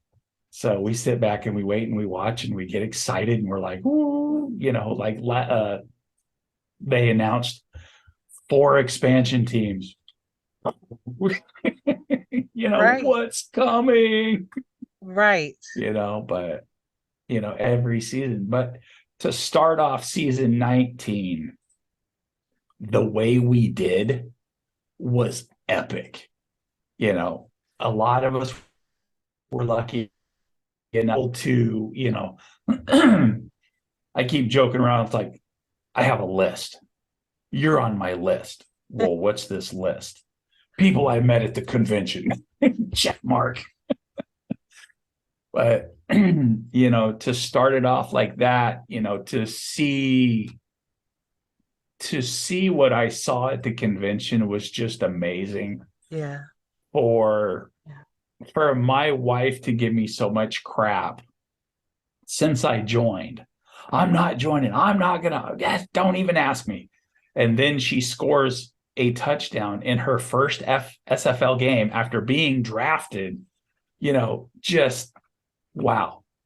You know, and to see the rookies come in and to see them do well on the field, and to, you know, it's like, hey, I helped build that guy. I helped him with his progressions, and now look at him.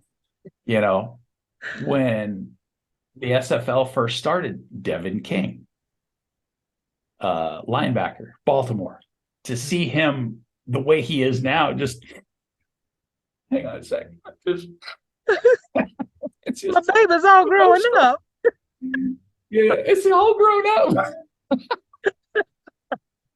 But, you know, it's just, that's the way it is. You know, you see, and the flip side of it too is, you know, it's like, when I joined, there was this guy, and then you see this guy's retiring.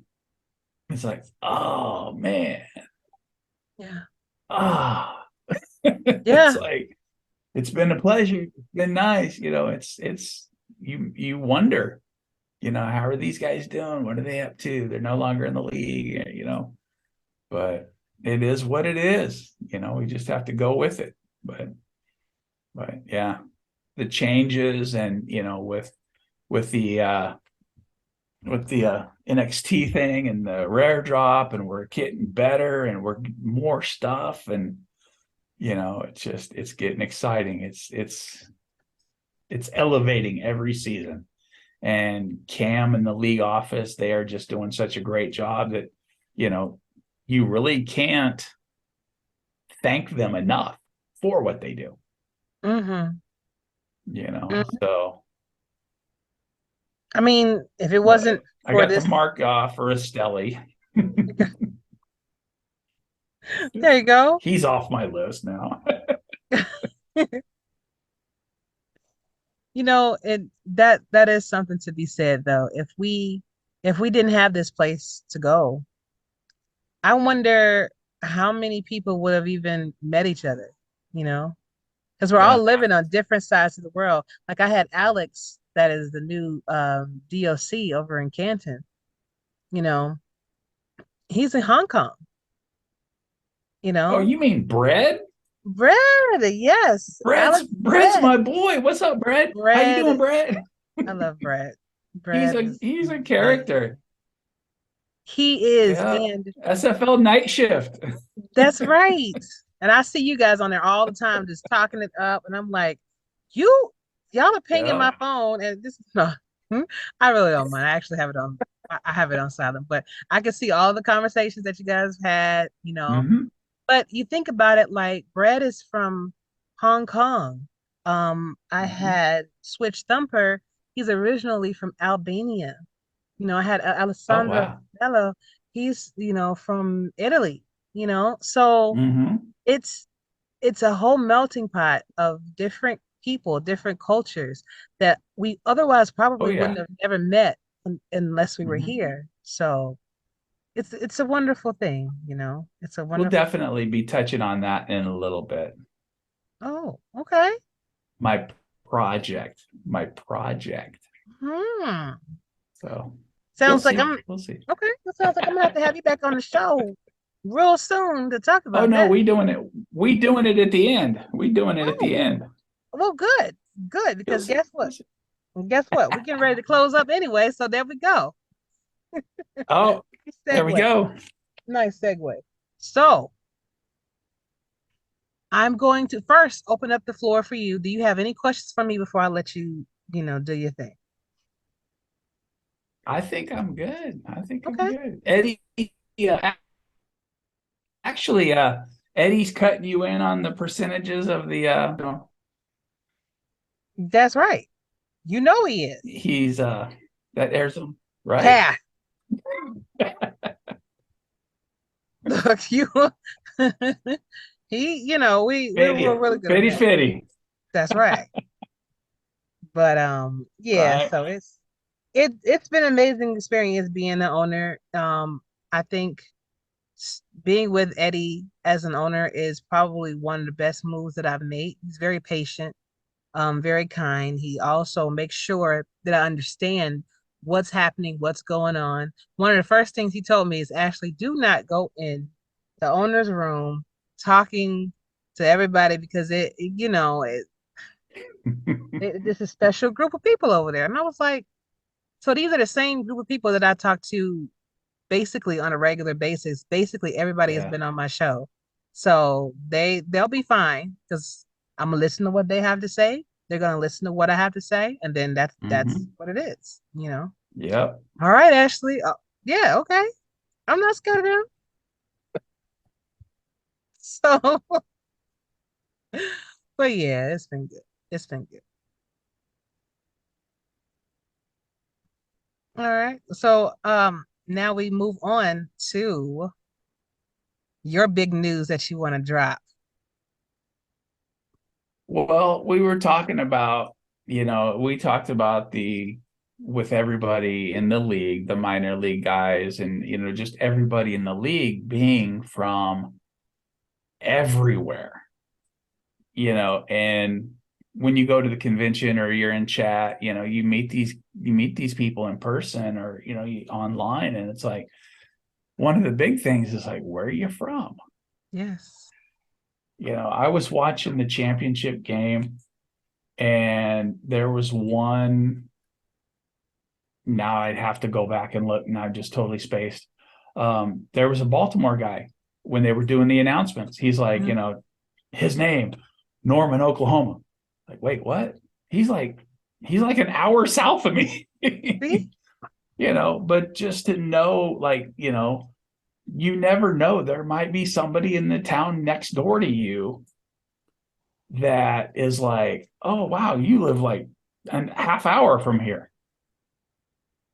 Exactly. And it's just, you just never know where these guys are from. And I think that's one of the things that, could possibly sway an owner to be like, hey, maybe I want to like talk to this guy a little bit more. Maybe we need to, we need that position. Maybe we, look into that.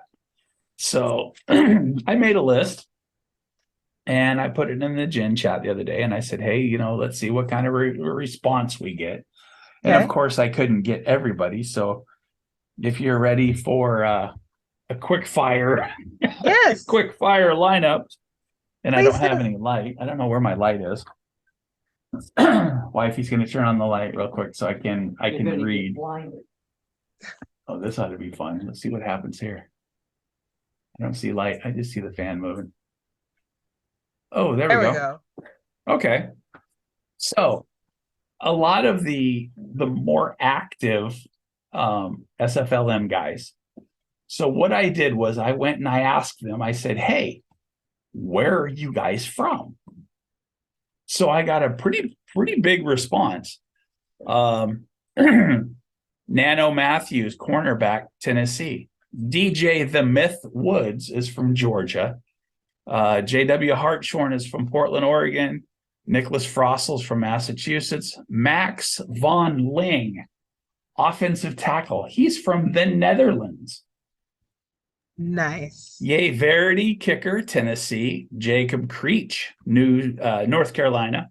Matt Ryan, free safety, North Carolina. Robert Brady, TJ Assassin. Didn't get those guys. Didn't get those guys. John Lakeman, quarterback, Salem, Oregon. So the Portland and Salem guy may know each other. Jay Balmer, fullback. Missed out on him too. Michael Brown, running back, big guy. He's a power back, I think, and he's from Kentucky. Ricky Robinson, missed out on him. Switch Thumper, quarterback, Philly. Robert Thump, San Antonio. Maybe he goes to the Alamo City, maybe. And John Fullerton. John Fullerton, wide receiver. Guess where he's from? Arizona. Hey. So you just, you just never know where these guys are from, and does where they're from say, hey, I'm from San Antonio.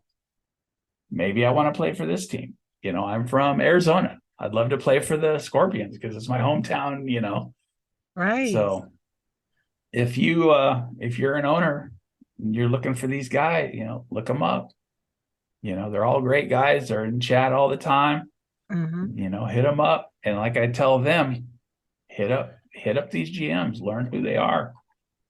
I think Lincoln Rattlesnakes, we have me, All, and Skippy from Carolina. There's 3 GMs right there in one team. Right. So, it's just, we try to help out as much we can on the lower side so the SFL teams can, succeed and hopefully get to that championship game. So we growing them down south.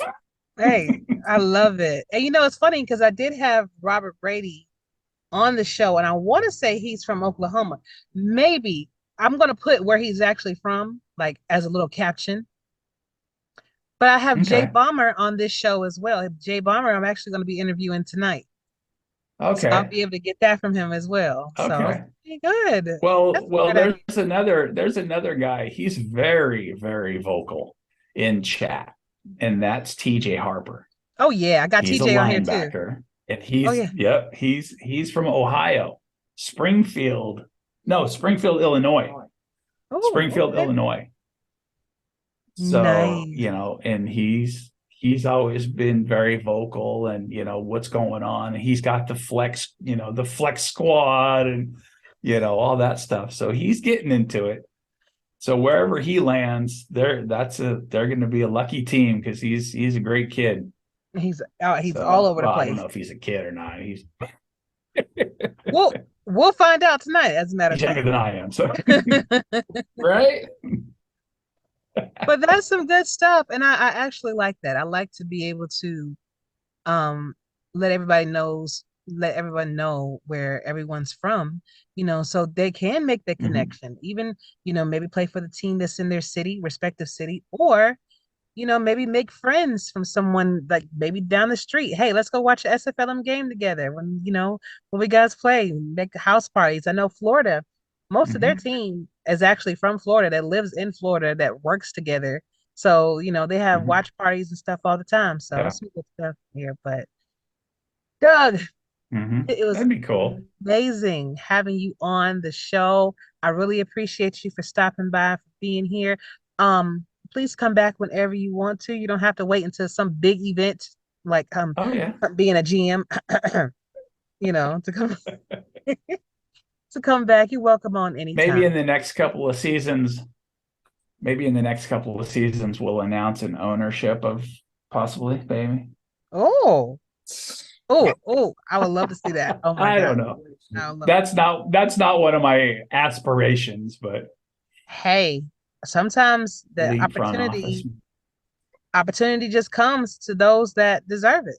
And if I Yeah. had my say in it, I definitely Mhm. think you do, because you've been there for a long time. You're heavily involved with the league, and any team should be proud to have you as a possible owner. So that'd be great. I'd love to see it. I just got to worry about not messing up this GM gig. So There you go. Baby steps. I mess up, I'm going to be a kicker. Hey, kickers matter. But Doug, before I let you go, I'm gonna give you the last word. So that could be a song, that could be a poem, or just a simple shout out. But right now, Doug, the floor is yours.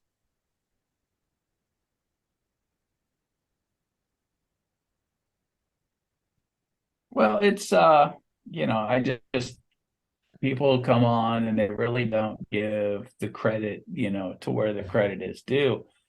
My shout out is gonna be to Cam and Rastelli and all the guys in the league office and everybody that puts this all together. The announcers, every owner, every player, without you guys, we're just, whatever. It's not the same. And to put out such a product it's a lot of work, and these guys are the unsung heroes of it all, you know. I mean, especially you, Ashley. I mean, you're sitting here probably on your lunch break, doing your thing, and you put out a great product. You and Eddie and Axel puts that helping the minor guys all the time, and it's just every one of us helps in our own special way, and that's what makes this league great. So, and we just got to keep on trucking. Indeed. So, indeed. And I thank you so much. I thank you so much for your acknowledgement. I'm going to be doing a show with Cam soon, kind of to end the season off, things like that. And I'll make sure, if he doesn't see this, I'll make sure that he knows how you feel.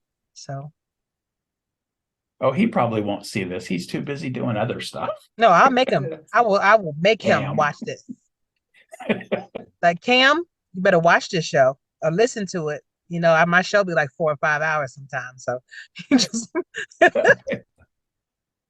just put it I think on. the biggest thrill of season 19 was having breakfast with Cam at the convention. Yes. Yes. I was like, that's it. I'm good. I love it, man. But thank you, Doug. I appreciate you. I appreciate your kind words, and I can't wait to have you on again very soon. And good luck this season. Oh, it's going to be fun. It will. And you guys are going to get more than 2 wins. Okay? Oh, yeah. Oh, yeah. Playoffs. That's right. We'll see you there. Oh, All yeah. All right, brother. I'll see you soon. Thanks, Ashley. Have a good one. You too. Bye, T. T.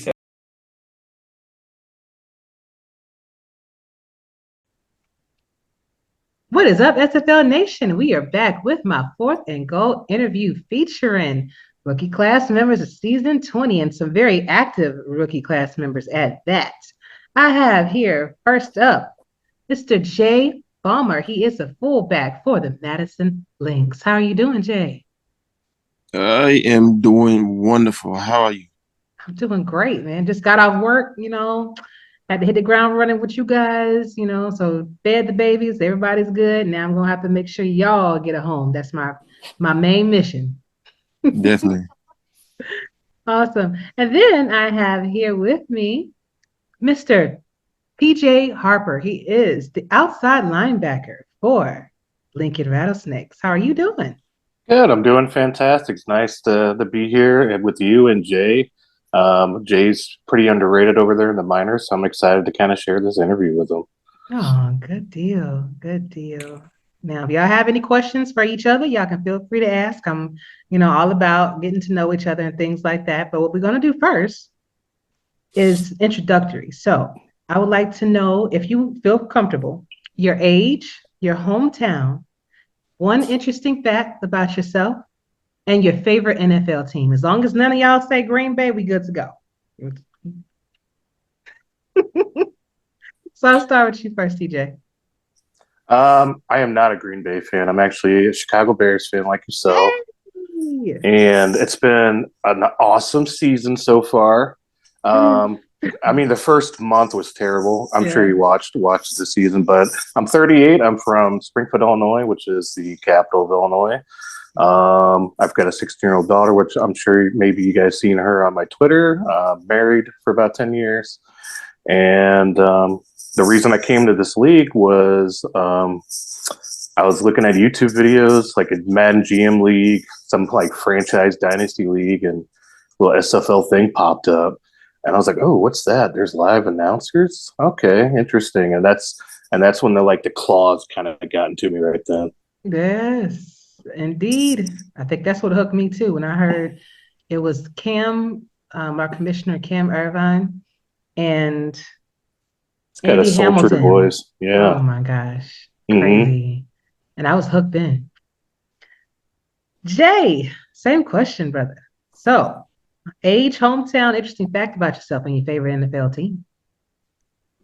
I will say the same thing. I'm not a Green Bay Packers fan. I am a Carolina Panthers fan. The month started off bad.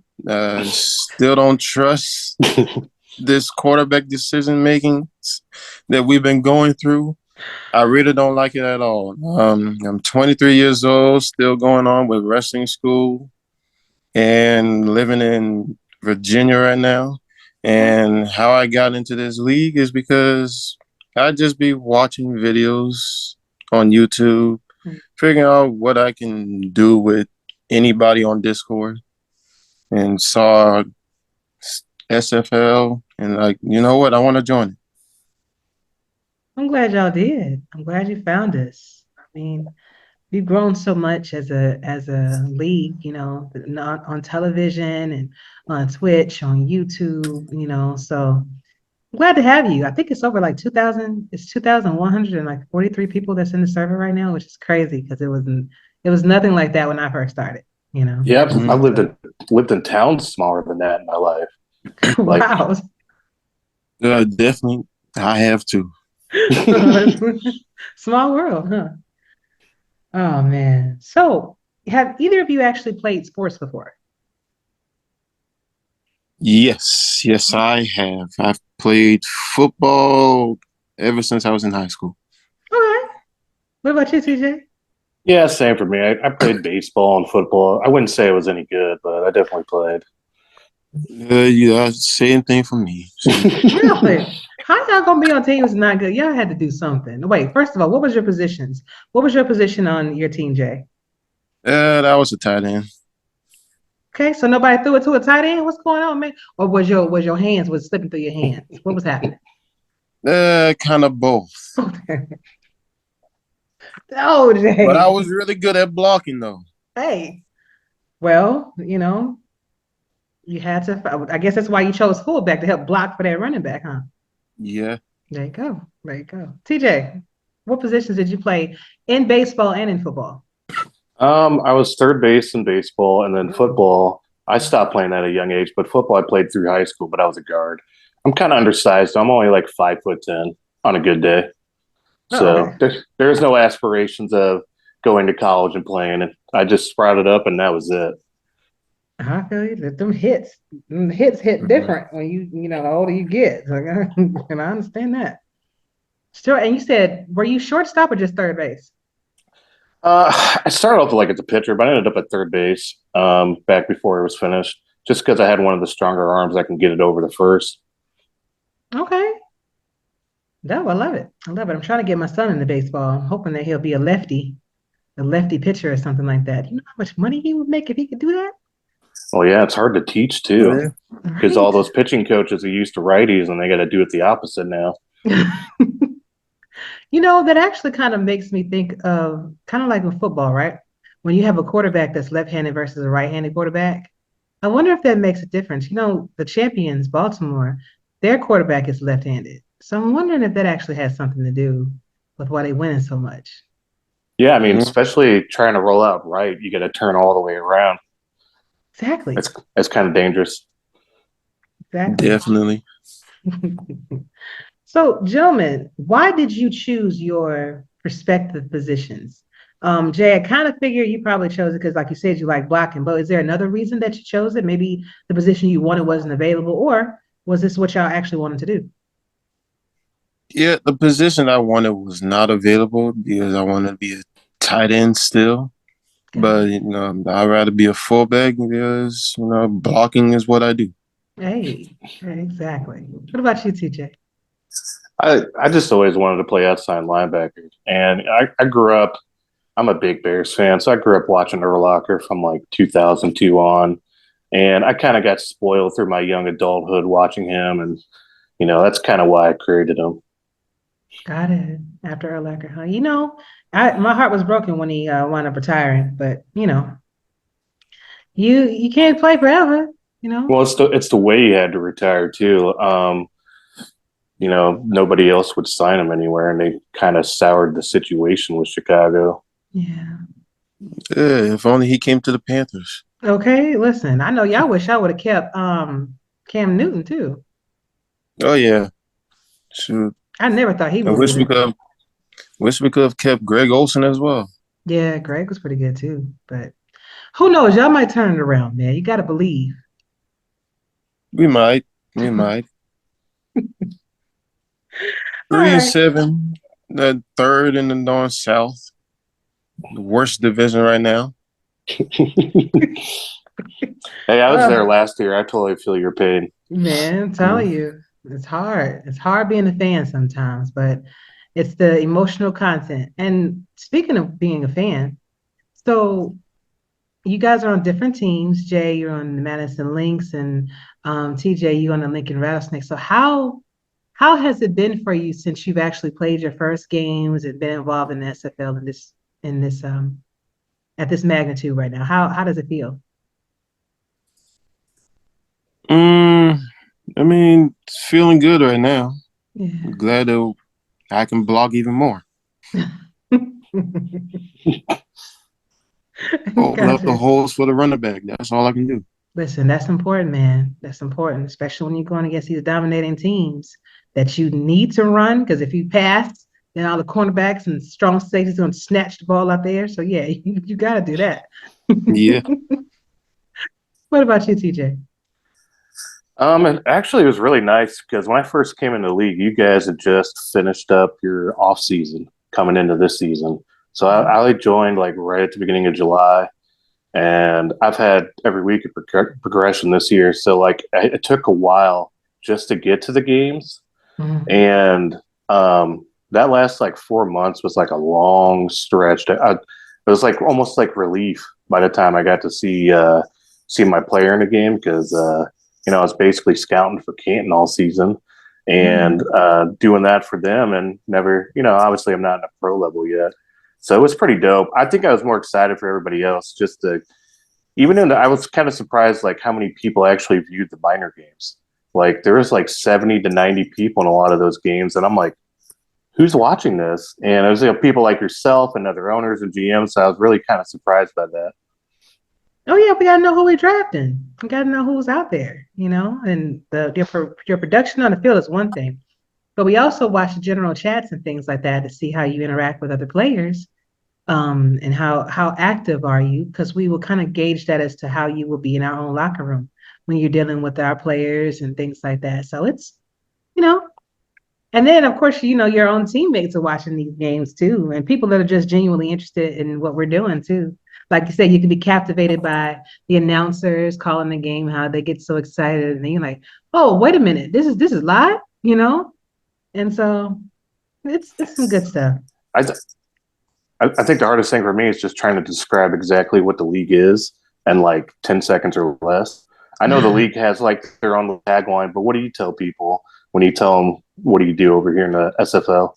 No, I just tell them that we are an esports league that's fast growing, fast paced, where we don't fast growing, fast paced, and you're not in control of it.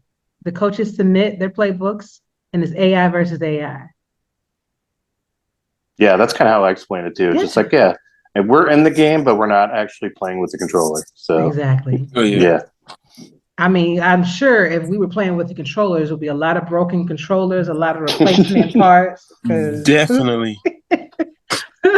The way sometimes the AI would call things, or you like, I did not put that in my playbook. Or why are you calling the same thing 3 or 4 times in a row? Like, so it could be a little challenging at times, but we all enjoy it though. Now, these games that just took place in week 5. Now, looking at Lincoln and Navi's won that game 35-17. Jay, what happened? Now, wait, in your defense, though, I see that your running back did get 164 yards. So I'm certain that you had something to do with that, providing those lanes and everything. So, Yeah, I gotta do what I gotta do. Just block, run people over whoever is in my way. Shoot. did you ever touch the ball? Did they ever create a play for you to actually run the ball? I've only caught one pass, but I Okay. only gained like 2 yards out of it. Don't worry about it. Don't worry about it. They're gonna save you for the playoffs. They're gonna save you for time it matters. When people not really thinking about it, that's when they're gonna use you. That's how it always goes. Yeah, yeah. Yeah. Now on the other hand, TJ, y'all won y'all game and 24-23 in a nail biter. Bro, I know you was on pins and needles. Well, that too. It's the standings are a week behind too, and then we just recently got blown out by the Navs. It's been a rough ride for the Rattlesnakes. I think we're in last place right now, but we're optimistic. It's just, yeah, I mean, the games are great and all, but we've been getting our butts handed to us this year. Well, it's all in growing pains, right? And since you're rookies and things like that, you're dealing with coaches that are from the major leagues, that are trying to work out different plays they can do, and how they could incorporate you guys, and also listen to what you want your player to be able to do, and then see it play out in the field. So when you created your players, are you guys listening to your coaches, or are you guys kind of doing things, you're progressing on your own? Yeah, I like listening to my coaches a lot, just to get to know everything. Okay. What about you, TJ? I listen, but I don't always listen. I'm kind of like in a min-max build right now, just trying to get like their main attributes maxed out as quick as possible. But it's not that I'm like inflexible or anything. I probably talk to like 5 or 6 people just about builds, and I kind of take input for all of them. That's kind of how it gets pieced together. Okay, gotcha. And that's that's important for y'all to you. I don't want to get in trouble by saying this, but you definitely take what your coaches are saying to heart, because after all, they are making the playbooks, they're running the plays, they are um, you know, ultimately responsible for what happens on the field, but you are too with your progression. So if you do see something that you're lacking in, or that you want to further progress, definitely have a conversation with them. Don't be afraid to, because you're paying your money like everybody else, so you want to be able to perform in the manner that you want to perform it too. And so that's really important. Oh my gosh. Got a visitor. Oh, yeah. Every show. Oh my stars. But so do you guys want to participate in the league in any other aspect besides being a player? Now I do understand with your rookie season, you probably, you're just getting acclimated to everything, and you kind of want to just, watch how everything unfolds. But you do have beat writing, you have stats team, you have the broadcast team. So if y'all thought about anything that you want to get, or maybe scouting for your team. I'll just do anything. Anything? To Okay. me, yeah, I would rather do anything. Shoot, I'll even be the water boy. I'll do anything. Equipment manager and everything. Oh, I feel you. Serving that high quality H2O. I get that. Definitely needed. Indeed, indeed. TJ, what about you? I've scouted all this year. Well, for Canton, right? With Canton and the Rattlesnakes too, so both. Nice. So that's kind of where a lot of owners are talking to me, is they want kind of like a scouting department, like a dedicated people to that, which I totally get. So that's probably where I'm going to end up with the team next year, is potentially scouting, and then hopefully down the road, maybe a coach a couple seasons from now. Who knows? Hey, exactly. It's open doors. And that's what I love about this place too. Anything that you think that you want to do, you can try it at least. Now, if you suck at it, then okay, at least I know that I suck. I'm not the best broadcaster, because of my style. I'm more of like the laid back chill. And then when you're broadcast, you got to be kind of upbeat. And yeah, I don't want to be putting you out of sleep, man. But I did try it so that I know for a fact. It wasn't for you. Yeah, sure. Right. I mean, I might try it again, but since that was like my second season or something like that. And I kind of did. I was like, hey, Mike, let me broadcast. He was like, hey, okay. I didn't think he was going to be like, okay. That fast. Can I tell you something kind of personal? Just a little bit. Like, I've listened to your podcast and fallen asleep to it before, just because like your podcast is like a vibe. Your voice kind of bounces, and it's real calming and soothing. I'm sure you've heard that a lot. But I listened to one a couple weeks ago, which is you and Eddie, and I think your new GM were on there, and it was like a 4-hour episode, and I was in bed listening to it with some AirPods on. I had on low, and I was out. It was a good night's rest. Well, I'm glad I can help with that. I've even told people, like, if you're at work, pop it on in. a show, put on a 4 or 5 hour show, or listen to a couple of them, your work day is over with. That's it.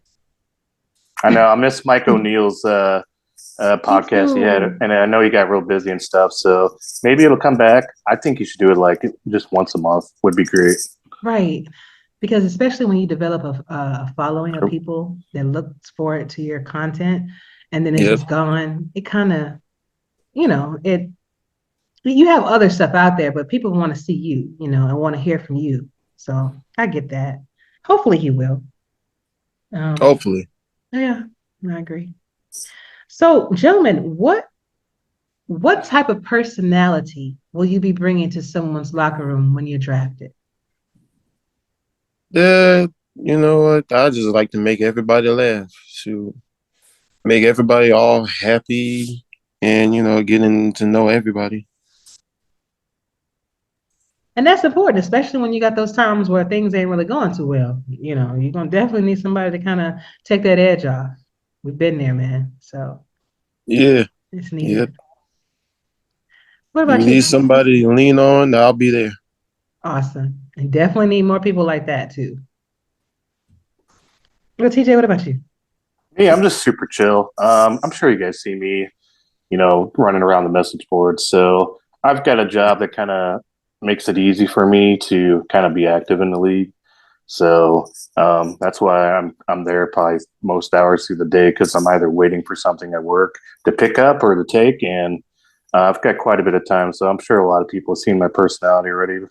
I just try to lead with like positivity and making as many friends as I can as possible, just in the league, and so many awesome, dope people here that I've met. And like I was telling Luis over on the Taurus today, it's like, as many people as I met, there's so many more people that I haven't met. And like I'll see them post, and I'm like, I don't even know if I've seen them post before on the Discord. It's just because there's so many members. I don't know how you keep track of all of it with your podcast, but just trying to befriend everybody is quite insane with the numbers here. It is. It really is. But I've been here since season 12, so a lot of people. Well, I think I mentioned this earlier. Like we had to. No, I was talking to someone else. We actually had to talk. We had a chat ranking, and so you had to constantly be involved in the chat. Okay. So when I got here, I talked to everybody, every owner, every GM, everybody that wanted to say something. I was on late night, I was on early morning, like I was trying to get my stuff up. And I was like a high silver when I finally got drafted. But I learned a lot from talking to different people because you'll find that you have a lot of different people from all walks of life, from all parts of the country and even the world here. Mm-hmm. And I think that's one of my favorite things about the league is the community because I may have never met either of you if it wasn't for the SFL. It's weird, isn't it? To think about like big brain things, like if you're late at night smoking a bowl or something, just like I would have never met any of you guys before, and here we are. Exactly. And even you might be listening to the podcast, right? And then somebody might be from your hometown, or they may have went to the same school you went to, or they may have been in the same military branch that you're in, things like that, And then you're like, hey, that's my brother from another mother, or my sister from a different mister, So it's definitely a good thing, And I'm glad to be here, and I'm glad to be a part of it, and it's always growing. And it is hard to try to keep up with everybody and everything. That's why I put out feelers. Hey, if y'all want to be on the show, just hit me up. Just DM me. I'm not gonna bite you. I promise. You know? How many members did you guys have when you were like back in season 12? Because I know you guys had like roster expansions and team expansions. It was like half of what it is now. Yeah. Yeah. I want to say we had about 12 players on like 12 real life players on each team, and then it grew from that, if I'm not mistaken.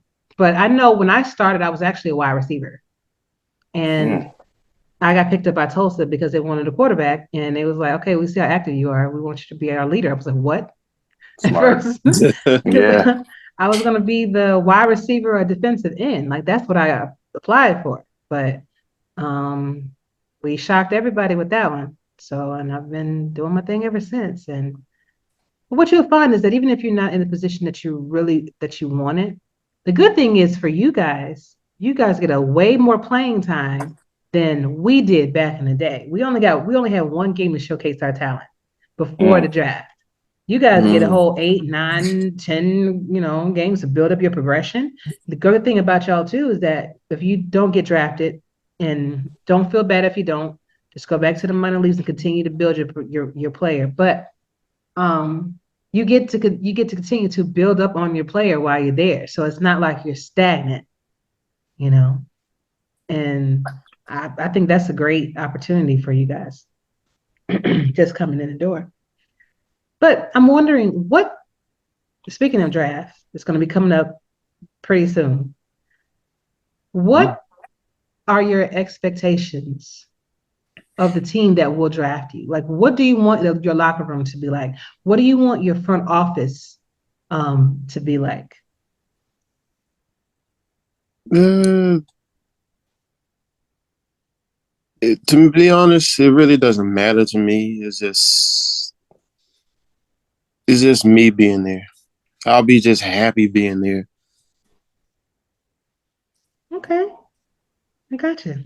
Gotcha. What about you, TJ?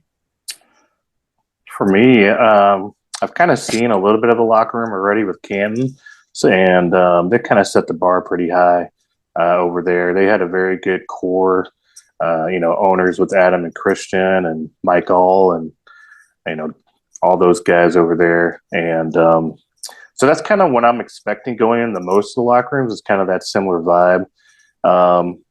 I don't know. I'm not really sure because I can't really see behind the curtain on like how all these other teams are run. I can only see what they post in the Discord, and like the Vultures, just won a championship. I don't ever see them out in the Discord, so I have no idea what it's like for them behind the scenes or what they're like or what's the vibe or it's kind of going in blind, which I think that is part of the fun for it for me. I like that. See what's out there. Exactly. And everybody, what you will find is that every team is different. You have some teams that have more older individuals that that work that maybe not as active in chat as other ones. You have some like teenagers. You got like 20s and that maybe just be in college, maybe have some like the free time and things like that, to dedicate to it. So it's going to be different vibes for each locker room. Now, I think that that's a very important question for you to ask when you are being, when the owners or GMs do come to you and want to talk to you in your interview, and they ask you if you have any questions. You ask every question that you think you may want. Like, what is your locker room like? What is your philosophy? What is your coaching philosophy? Are you more defensive minded or are you offensive minded? So that kind of stuff, will dictate and tell you, what you're going to be in for.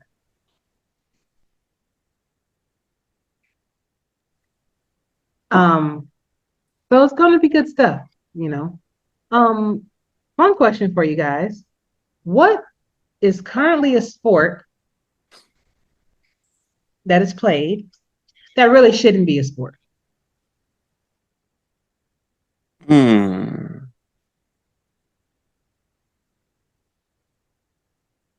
don't know. I've kind of like the hard rule that if it's not a team sport, it's not really a sport. I don't know. Ooh, so you can ready to piss off all the golf members, huh? I just like team sports way more. It's more collaborative. It's not about individual as much. It's more about the group. Okay. Table tennis, though, if you had to take one out. I don't know if that's a professional thing, but table tennis. Okay. I was going to say golf, but then I thought about it because it was all legends that played golf as well. Yeah. Then again, I have played golf before, so I'm not going to say that. Oh, you have? Yeah. Oh, okay. Any good at it? No.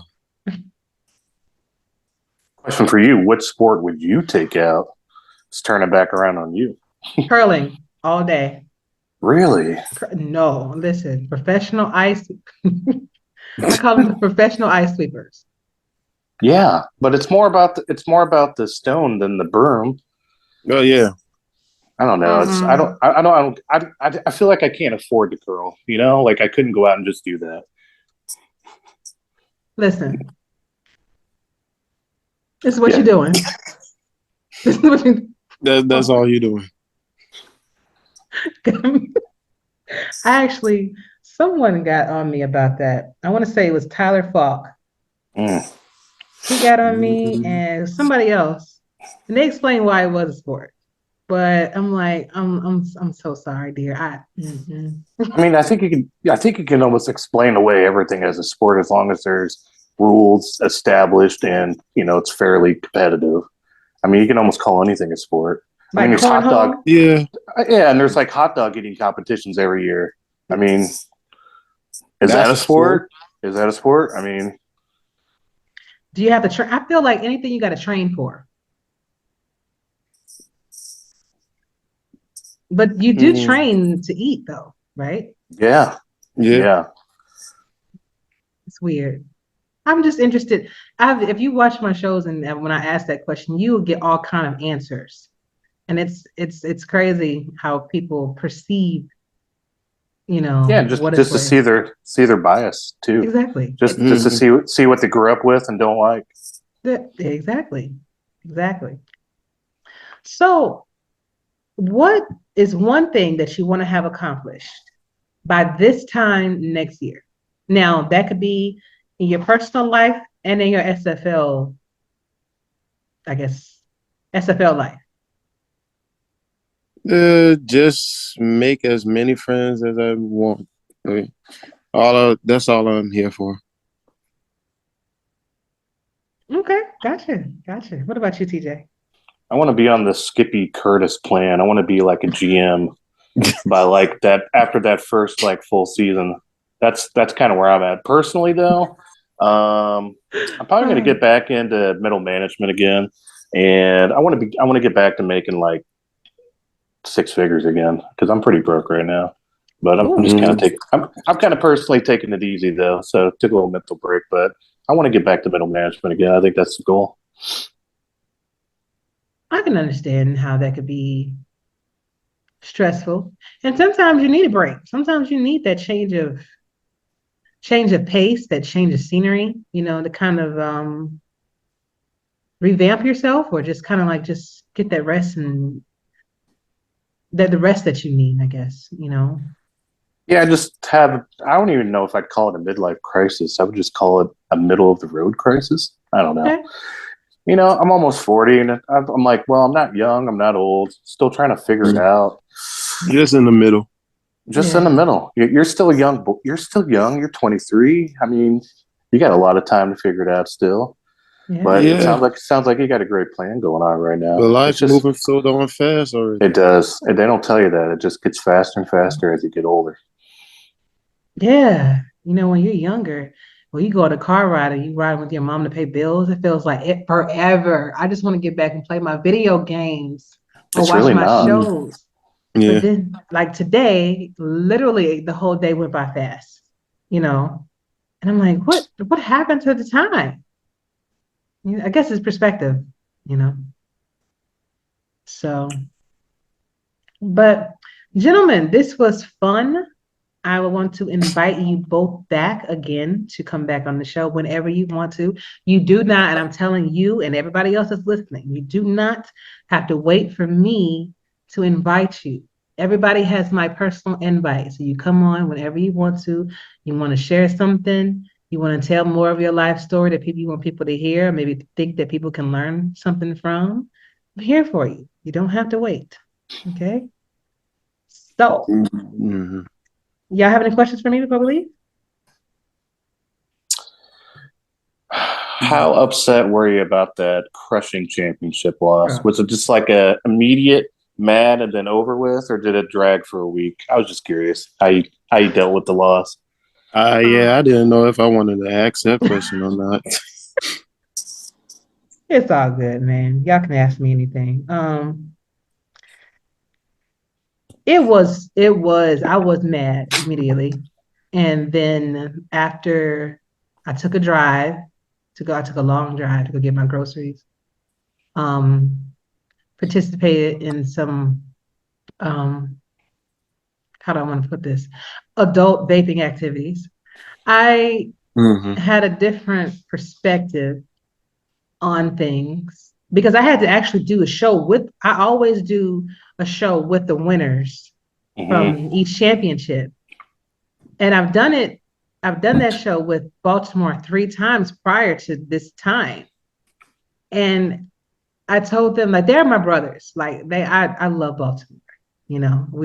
They've been on my shows, they've helped me out in different aspects, made graphics for me, made a whole bunch of things for me, just helping me. So it's like it's like you playing your big brother in the championship game and he wins and you're like, damn, man, you already got 3. Why couldn't you have 1? You know? Yeah, just share with the rest of us, you greedy. Do you need that many? I was mad. I was mad for you guys. I really was. I was as well. I was punching air, like, especially with like that fourth quarter. That fourth quarter was crushing, and you know, I know. And I reached out to Eddie. I was like, "Hey, man, you guys had a great run despite how that ended." I was like, "You guys had. I mean, you didn't win it, but like, I felt like just getting to that point was almost as good as a win. Yeah, you know what I mean? Mm-hmm. Because we've been 4 and 8 before. We've been 5 and 7. So from you going through all of those phases and just seeing your trajectory go, and then you finally make it to the dance, and we were the Cinderellas. So we were the lowest seed that have ever made it to the championship. So which is amazing. Right. And so it's like little things like that I took the time out and I thought about, which helped that sting a little bit less. But like I said, sometimes AI does things that you just can't control, you know? And I think if it was a situation to where Eddie input something wrong and forgot to take it out or forgot to add something or things like that, then maybe it would have hit a little different. But I know he did everything that he could do. When we were 24-24 with the championship team that's won 3 of them, and we had to take them to overtime, no one has ever been in overtime in the championship. So it's little things like that that help me realize that even though it hurts right now, it's not really that bad because we did a hell of a job getting there, you know? So and just think of all the teams that sat out and had to watch. Right. You know? And I think about all the teams that we had to beat, and these were championship caliber teams that we had to even beat to get there. So, you know, it was just not our year. That's all. So it's a lot. It's not the year for a lot of people. It happens. Exactly. That's just how life goes. Indeed. Y'all got any more questions for me? No. I don't. I really just wanted to know the answer to that last one. I appreciate it. Same thing for me. Same thing for me. You know, because everybody processes things differently. I was just kind of curious. Yeah. I'm resilient. I've been through enough stuff this year in my life that amen to that. That was easy. So the post-COVID years is when people are starting to get their shit back together. Yes. Oh yeah, definitely. Yes. And you never realize how much COVID really affected you until you actually got back out into the world and but even children they're finding their friends all over again and then getting reacclimated. Some people they've been sheltered for so long that they're kind of have kind of anxiety about different things, and it's the COVID babies having a fear of people is quite interesting. Indeed. But like everything else, hopefully that too will pass, you know. So, but gentlemen, this has been a great conversation with both of you. I really appreciate you again for your time, but I cannot let you go without giving you guys the last word. So that can be either a song, that can be a poem, or that can be just a simple shout out. But right now, Jay, the floor is yours.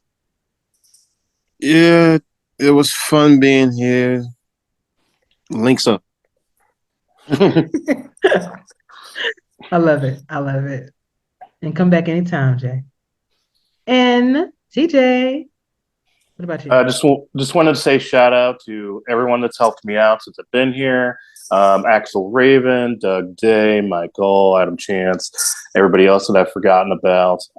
Thanks for all your help, Curtis, Eddie Gage, anybody else that I've reached out to has talked to me. Thanks. It's been an amazing experience. I'm looking to make more memories. Awesome. And I have a strange feeling that both of you, as I see you all the time in chat, you're going to somebody's team. I already know that for sure. But listen, thank you guys. Come back soon. Anytime. All right, y'all. Good night.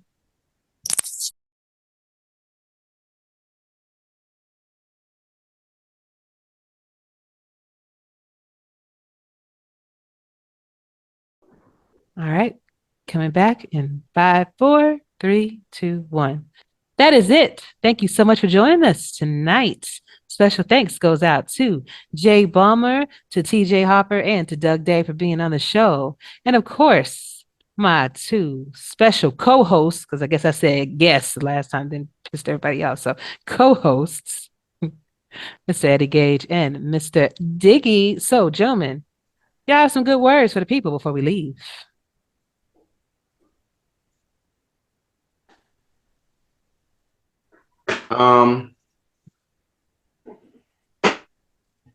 I lost a great teammate. Well, Arizona lost a great teammate this past week with when Jay Hayden decided he wanted to become a coach in his leagues elsewhere. And he pretty much repeated what I told Damon when I left. When I left Houston, I told him I wanted to make a name for myself. And as long as I was coaching, no matter what kind of job I did, good or bad, he would always get the credit. And I wanted to get my name out there, make a name for myself. And so I ended up getting ownership in Arizona, and the rest is history. And he feels the same way. He's at that point in his career where he feels he wants to take his game to the next level. Jay, I love you, bro. I appreciate everything you did for us. And he's moving on. Where he's going, I don't know, but I'm sure I'll find out at some point. And I look forward to him doing great things next season. So, Jay, it's a pleasure having you on. And, everything happens for a reason. I'm going to miss him, but if not for him making that career move for himself, we wouldn't have Diggs over here as a GM. So it is what it is. And just got to keep pushing. It's going to be weird playing without that fourth wide receiver because even though he didn't get a lot of catches, there are plays in the playbook that I'm not comfortable calling without a fourth wide receiver that I now have to consider removing from my playbook and putting something else in because it just does not work out for us. But at the same time, I gained a third linebacker, which is something I've never had. And I'm really looking forward to how it's going to work out for us because had I had that third linebacker in the game versus Baltimore, I don't think Warren Murray gets that run to the outside for like 30-something yards and put them in field goal range because that generic got swallowed up. As soon as they said hi, he didn't even move. And next thing you know, the guard was on top of him and Warren Murray was off to the races. And had I had Diggs or JR over there, I don't think that happened. So I'm looking forward to seeing what it's like playing with three linebackers. I've always been jealous of teams who had three, and now we have three. And I can't wait to see how it works out for us. So I'm going to miss that fourth wide receiver, but I'm also looking forward to that third linebacker. All right. Diggy? Good luck to everybody, playing or that did play. Everybody's season is flying by, and those that got a late start, don't worry about it. You can play just like Assassin did. Everybody has a different build, and everybody comes in here and can show out, even if it's your first time playing. So don't feel like you're behind everybody else. It comes down to getting your name out there and all that. People don't just look at how you play on the field. But I also want to say again, thank you to Destro and Steven for giving me the opportunity to play over there in DC. It was a great season, and I was glad to be a part of the roster that set DC history over there. I mean, the most wins in that franchise history. That was an experience, and thanks to Destro and Steven for helping me, kind of continue to build the player up. And shout out to all those guys in the locker room, Say and Churchill and all those guys. So it was a pleasure being over there. And I'm not going to say I'll miss anybody because my DMs are always open. Anybody can reach out. So thank you again. And thank both of you all for the opportunity. And let's get to work. Indeed. So DC was 8-4 last season. That was their highest win total ever? Huh. I could have sworn he had a 10-win season, but I guess not. Okay. When you said about having a third linebacker and having to drop one of your receivers, lose one of your receivers. I mean, hell, we was having trouble getting Will the ball anyway. So now Shouldn't be no problems with Will getting the ball It's or the anybody bigger, else. it's the bigger picture. Well, the bigger picture is you are The a bigger, defensive-minded coach. You always have been. And so for you to get your third linebacker, I feel like that was Christmas for you. it was Christmas, but all I'm saying is there are plays in the playbook that even though it may not go to that fourth wide receiver, I'm not comfortable putting that play in the playbook because the generic isn't reliable. Then don't put it in. You got 8,000 plays in the damn playbook. You choose one that works. I get what you're saying.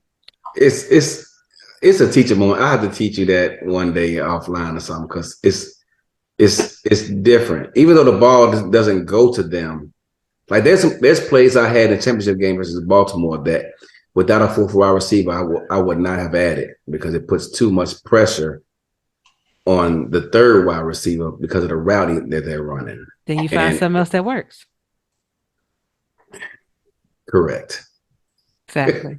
So, looking forward to bringing you guys another great podcast next week. But until then, y'all, stay safe, treat each other well. For Diggy, for Eddie, Striker, we're out.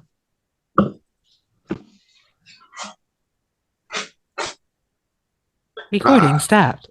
So I just want to know. So when you were smiling a moment ago, did your wife just walk in front of the screen naked or something, dude? You was she's going through all the Christmas gifts. Yeah, she's going through all the Christmas gifts right. I'm just saying, dude, you were showing every last. I saw your wisdom teeth, dude. You were smiling so big. I'm just trying to figure out what's going on. You want? Hey, hang on, Eddie. Hang on, Eddie. You said what? You're going through the Christmas stuff. What? Huh? What'd you say? You're going through the Christmas stuff. What? Naked. Did you hear that? No. Speak up. Naked. Yeah, I figured that because I saw all your husband's teeth. I mean, he was showing his wisdom teeth. He was smiling so hard. When Ashley was talking and that bathroom door opened up, she walked out. I was like, that's what that was. So I didn't expect her to walk out. Surprise! Well, we already know what's about to happen. So you better go ahead and get on. Good. No, you're good. She's going to bed. She got to get up early and get to work. No, the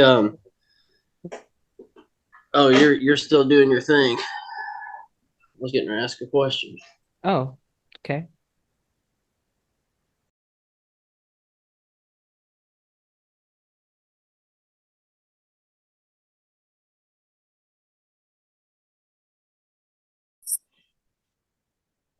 All right, TJ. So I actually kind of brought you back on because I wanted to get like a little bit more information about the suggestion that you posted in our suggestions channel, which anybody and everybody is feel free to post whatever suggestions that you have.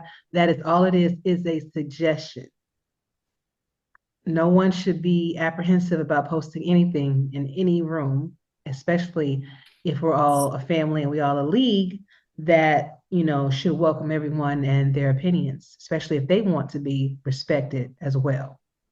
So, can you please tell us a little bit about what you meant when you were talking about drafted rookies shouldn't count against teams' cap their first season? What did you mean by that?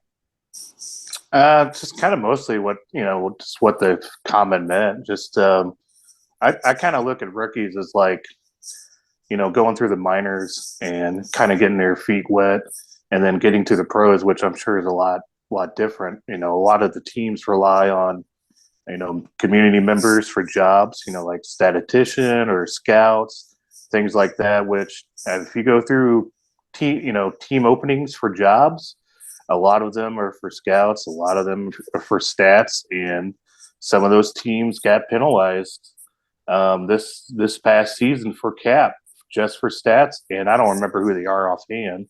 I know there is one team that got smacked pretty hard with some points, but there's a lot of guys in the league down in the minors, which is where I spend pretty much all my time.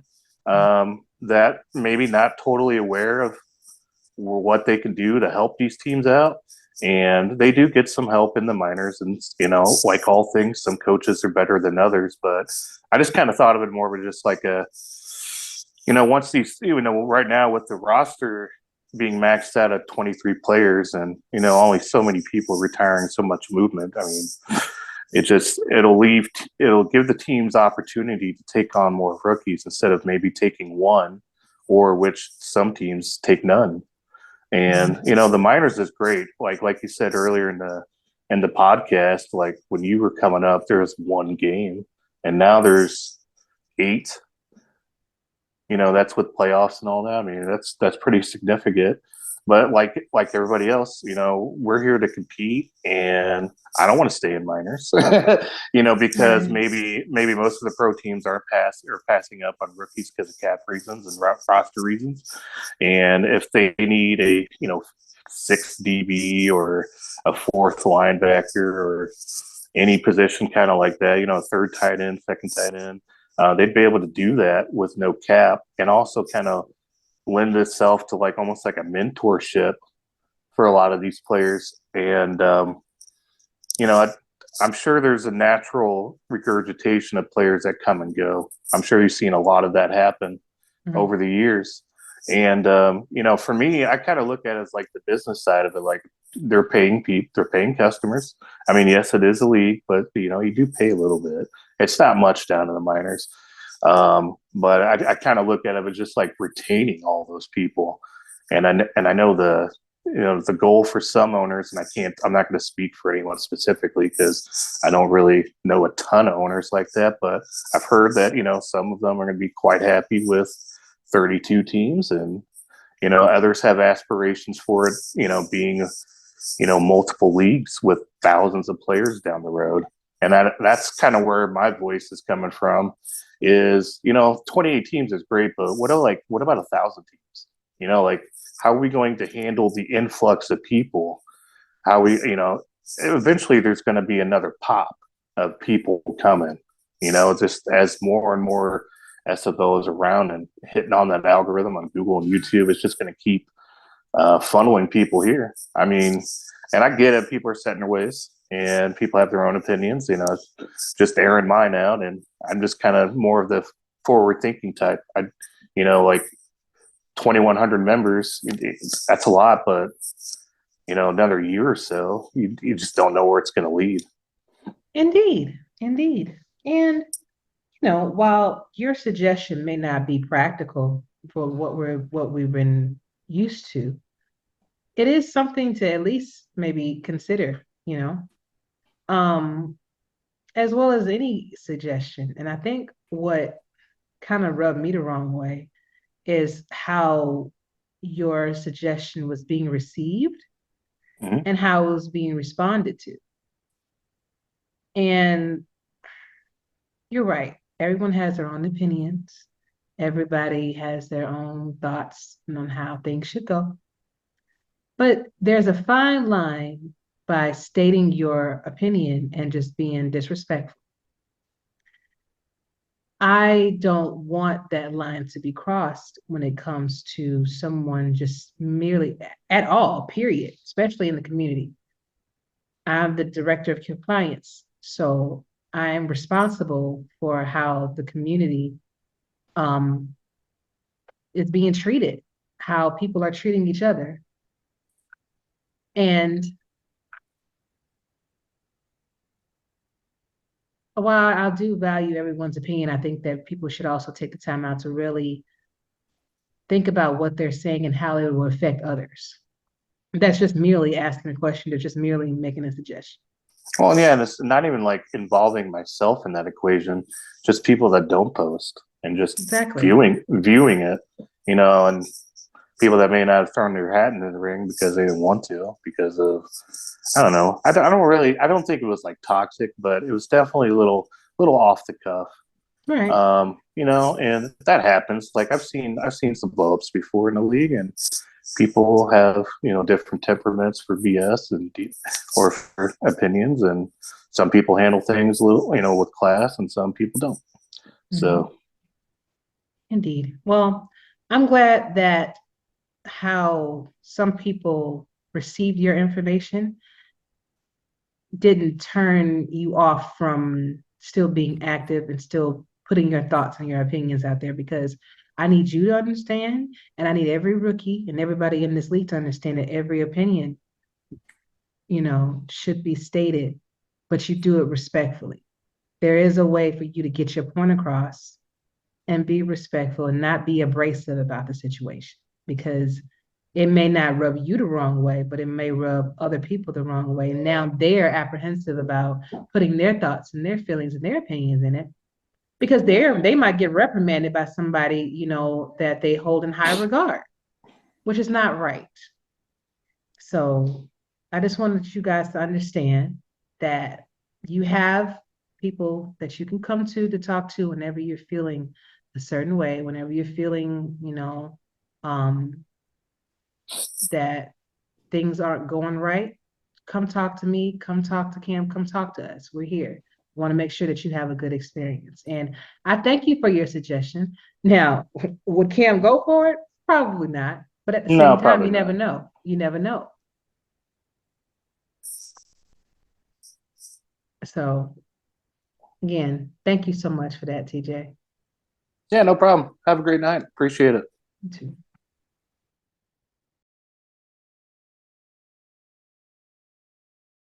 Let me tell you something. Now the recording started, let me tell you something, Ashley. You need to lead by example. Either lead by example or don't lead. And right now, you're doing a bad job of it. So I'm going to report this to the league and tell them you need to be stripped of your DLC responsibilities. Okay. Now, and I'm going to cut your ownership percentage down by like 10% or so. Okay. Because you've been out of pocket lately. And I'm going to have your ass banned. Do you hear me? Banned. Muted and banned. Do you hear me? But then the league, Arizona Scorpions, they're going to be mad at you because no, they're not. No shot to get into the chip. No, you're not. She's gonna go to sleep and come up with some new rule that if your name's Eddie, you got to be suspended for a week. Off the rip. Y'all nuts. So you can suspended too then. Well, he didn't piss me off. You did. That's up. Right. My league name isn't my real name. Oh, Gotcha. you're not supposed to be telling. Oh my God, bro. Okay. How you know he ain't wanted? Now people gonna know where he at. You gotta think about this. See, he made that mistake when he came on the internet and showed his face. That's why TJ never come on. You know Why? what's up. Are you saying that he's a wanted man?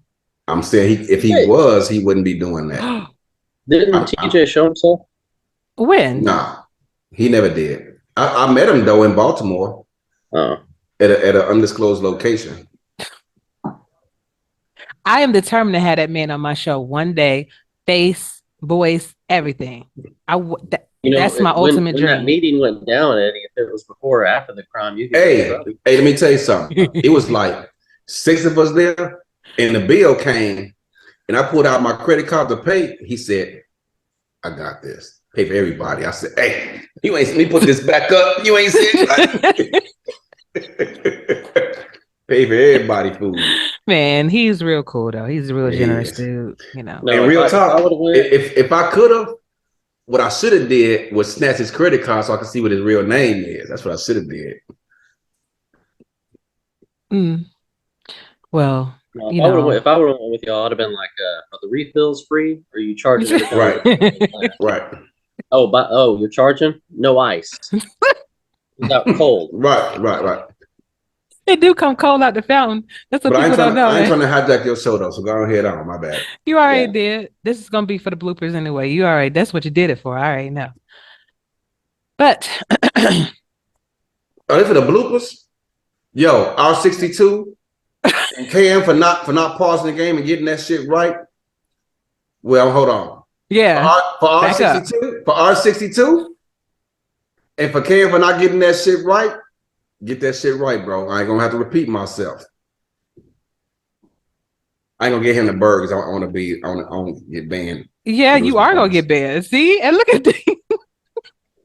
Oh well. Then you and Diggs have to run the team. Breaking news: Arizona is now owned by Ashley Jackson solely. I'm telling you, gone. Hey, I'm gonna get a lot more sleep though. I bet you would. Since I turned in that last playbook, man, I've been sleeping my ass off. Yes, you. Over there hibernating and shit. It's all right. Mm-hmm. Okay. Here we go. All right, 5, 4, 3, 2, 1, go. What is up, SFL Nation? And welcome What back up, to though? SFL Nights with A.J.Striker. Stop it, bro. He Stop just it. interrupting Cal. Go ahead. It's your show. Is it? Yeah, go ahead. How are you? Just checking. I'm just a visitor. You done? I've been done. Go ahead. Oh, okay. What's up, SFL Nation? And welcome It's back to Diggy. Oh my God.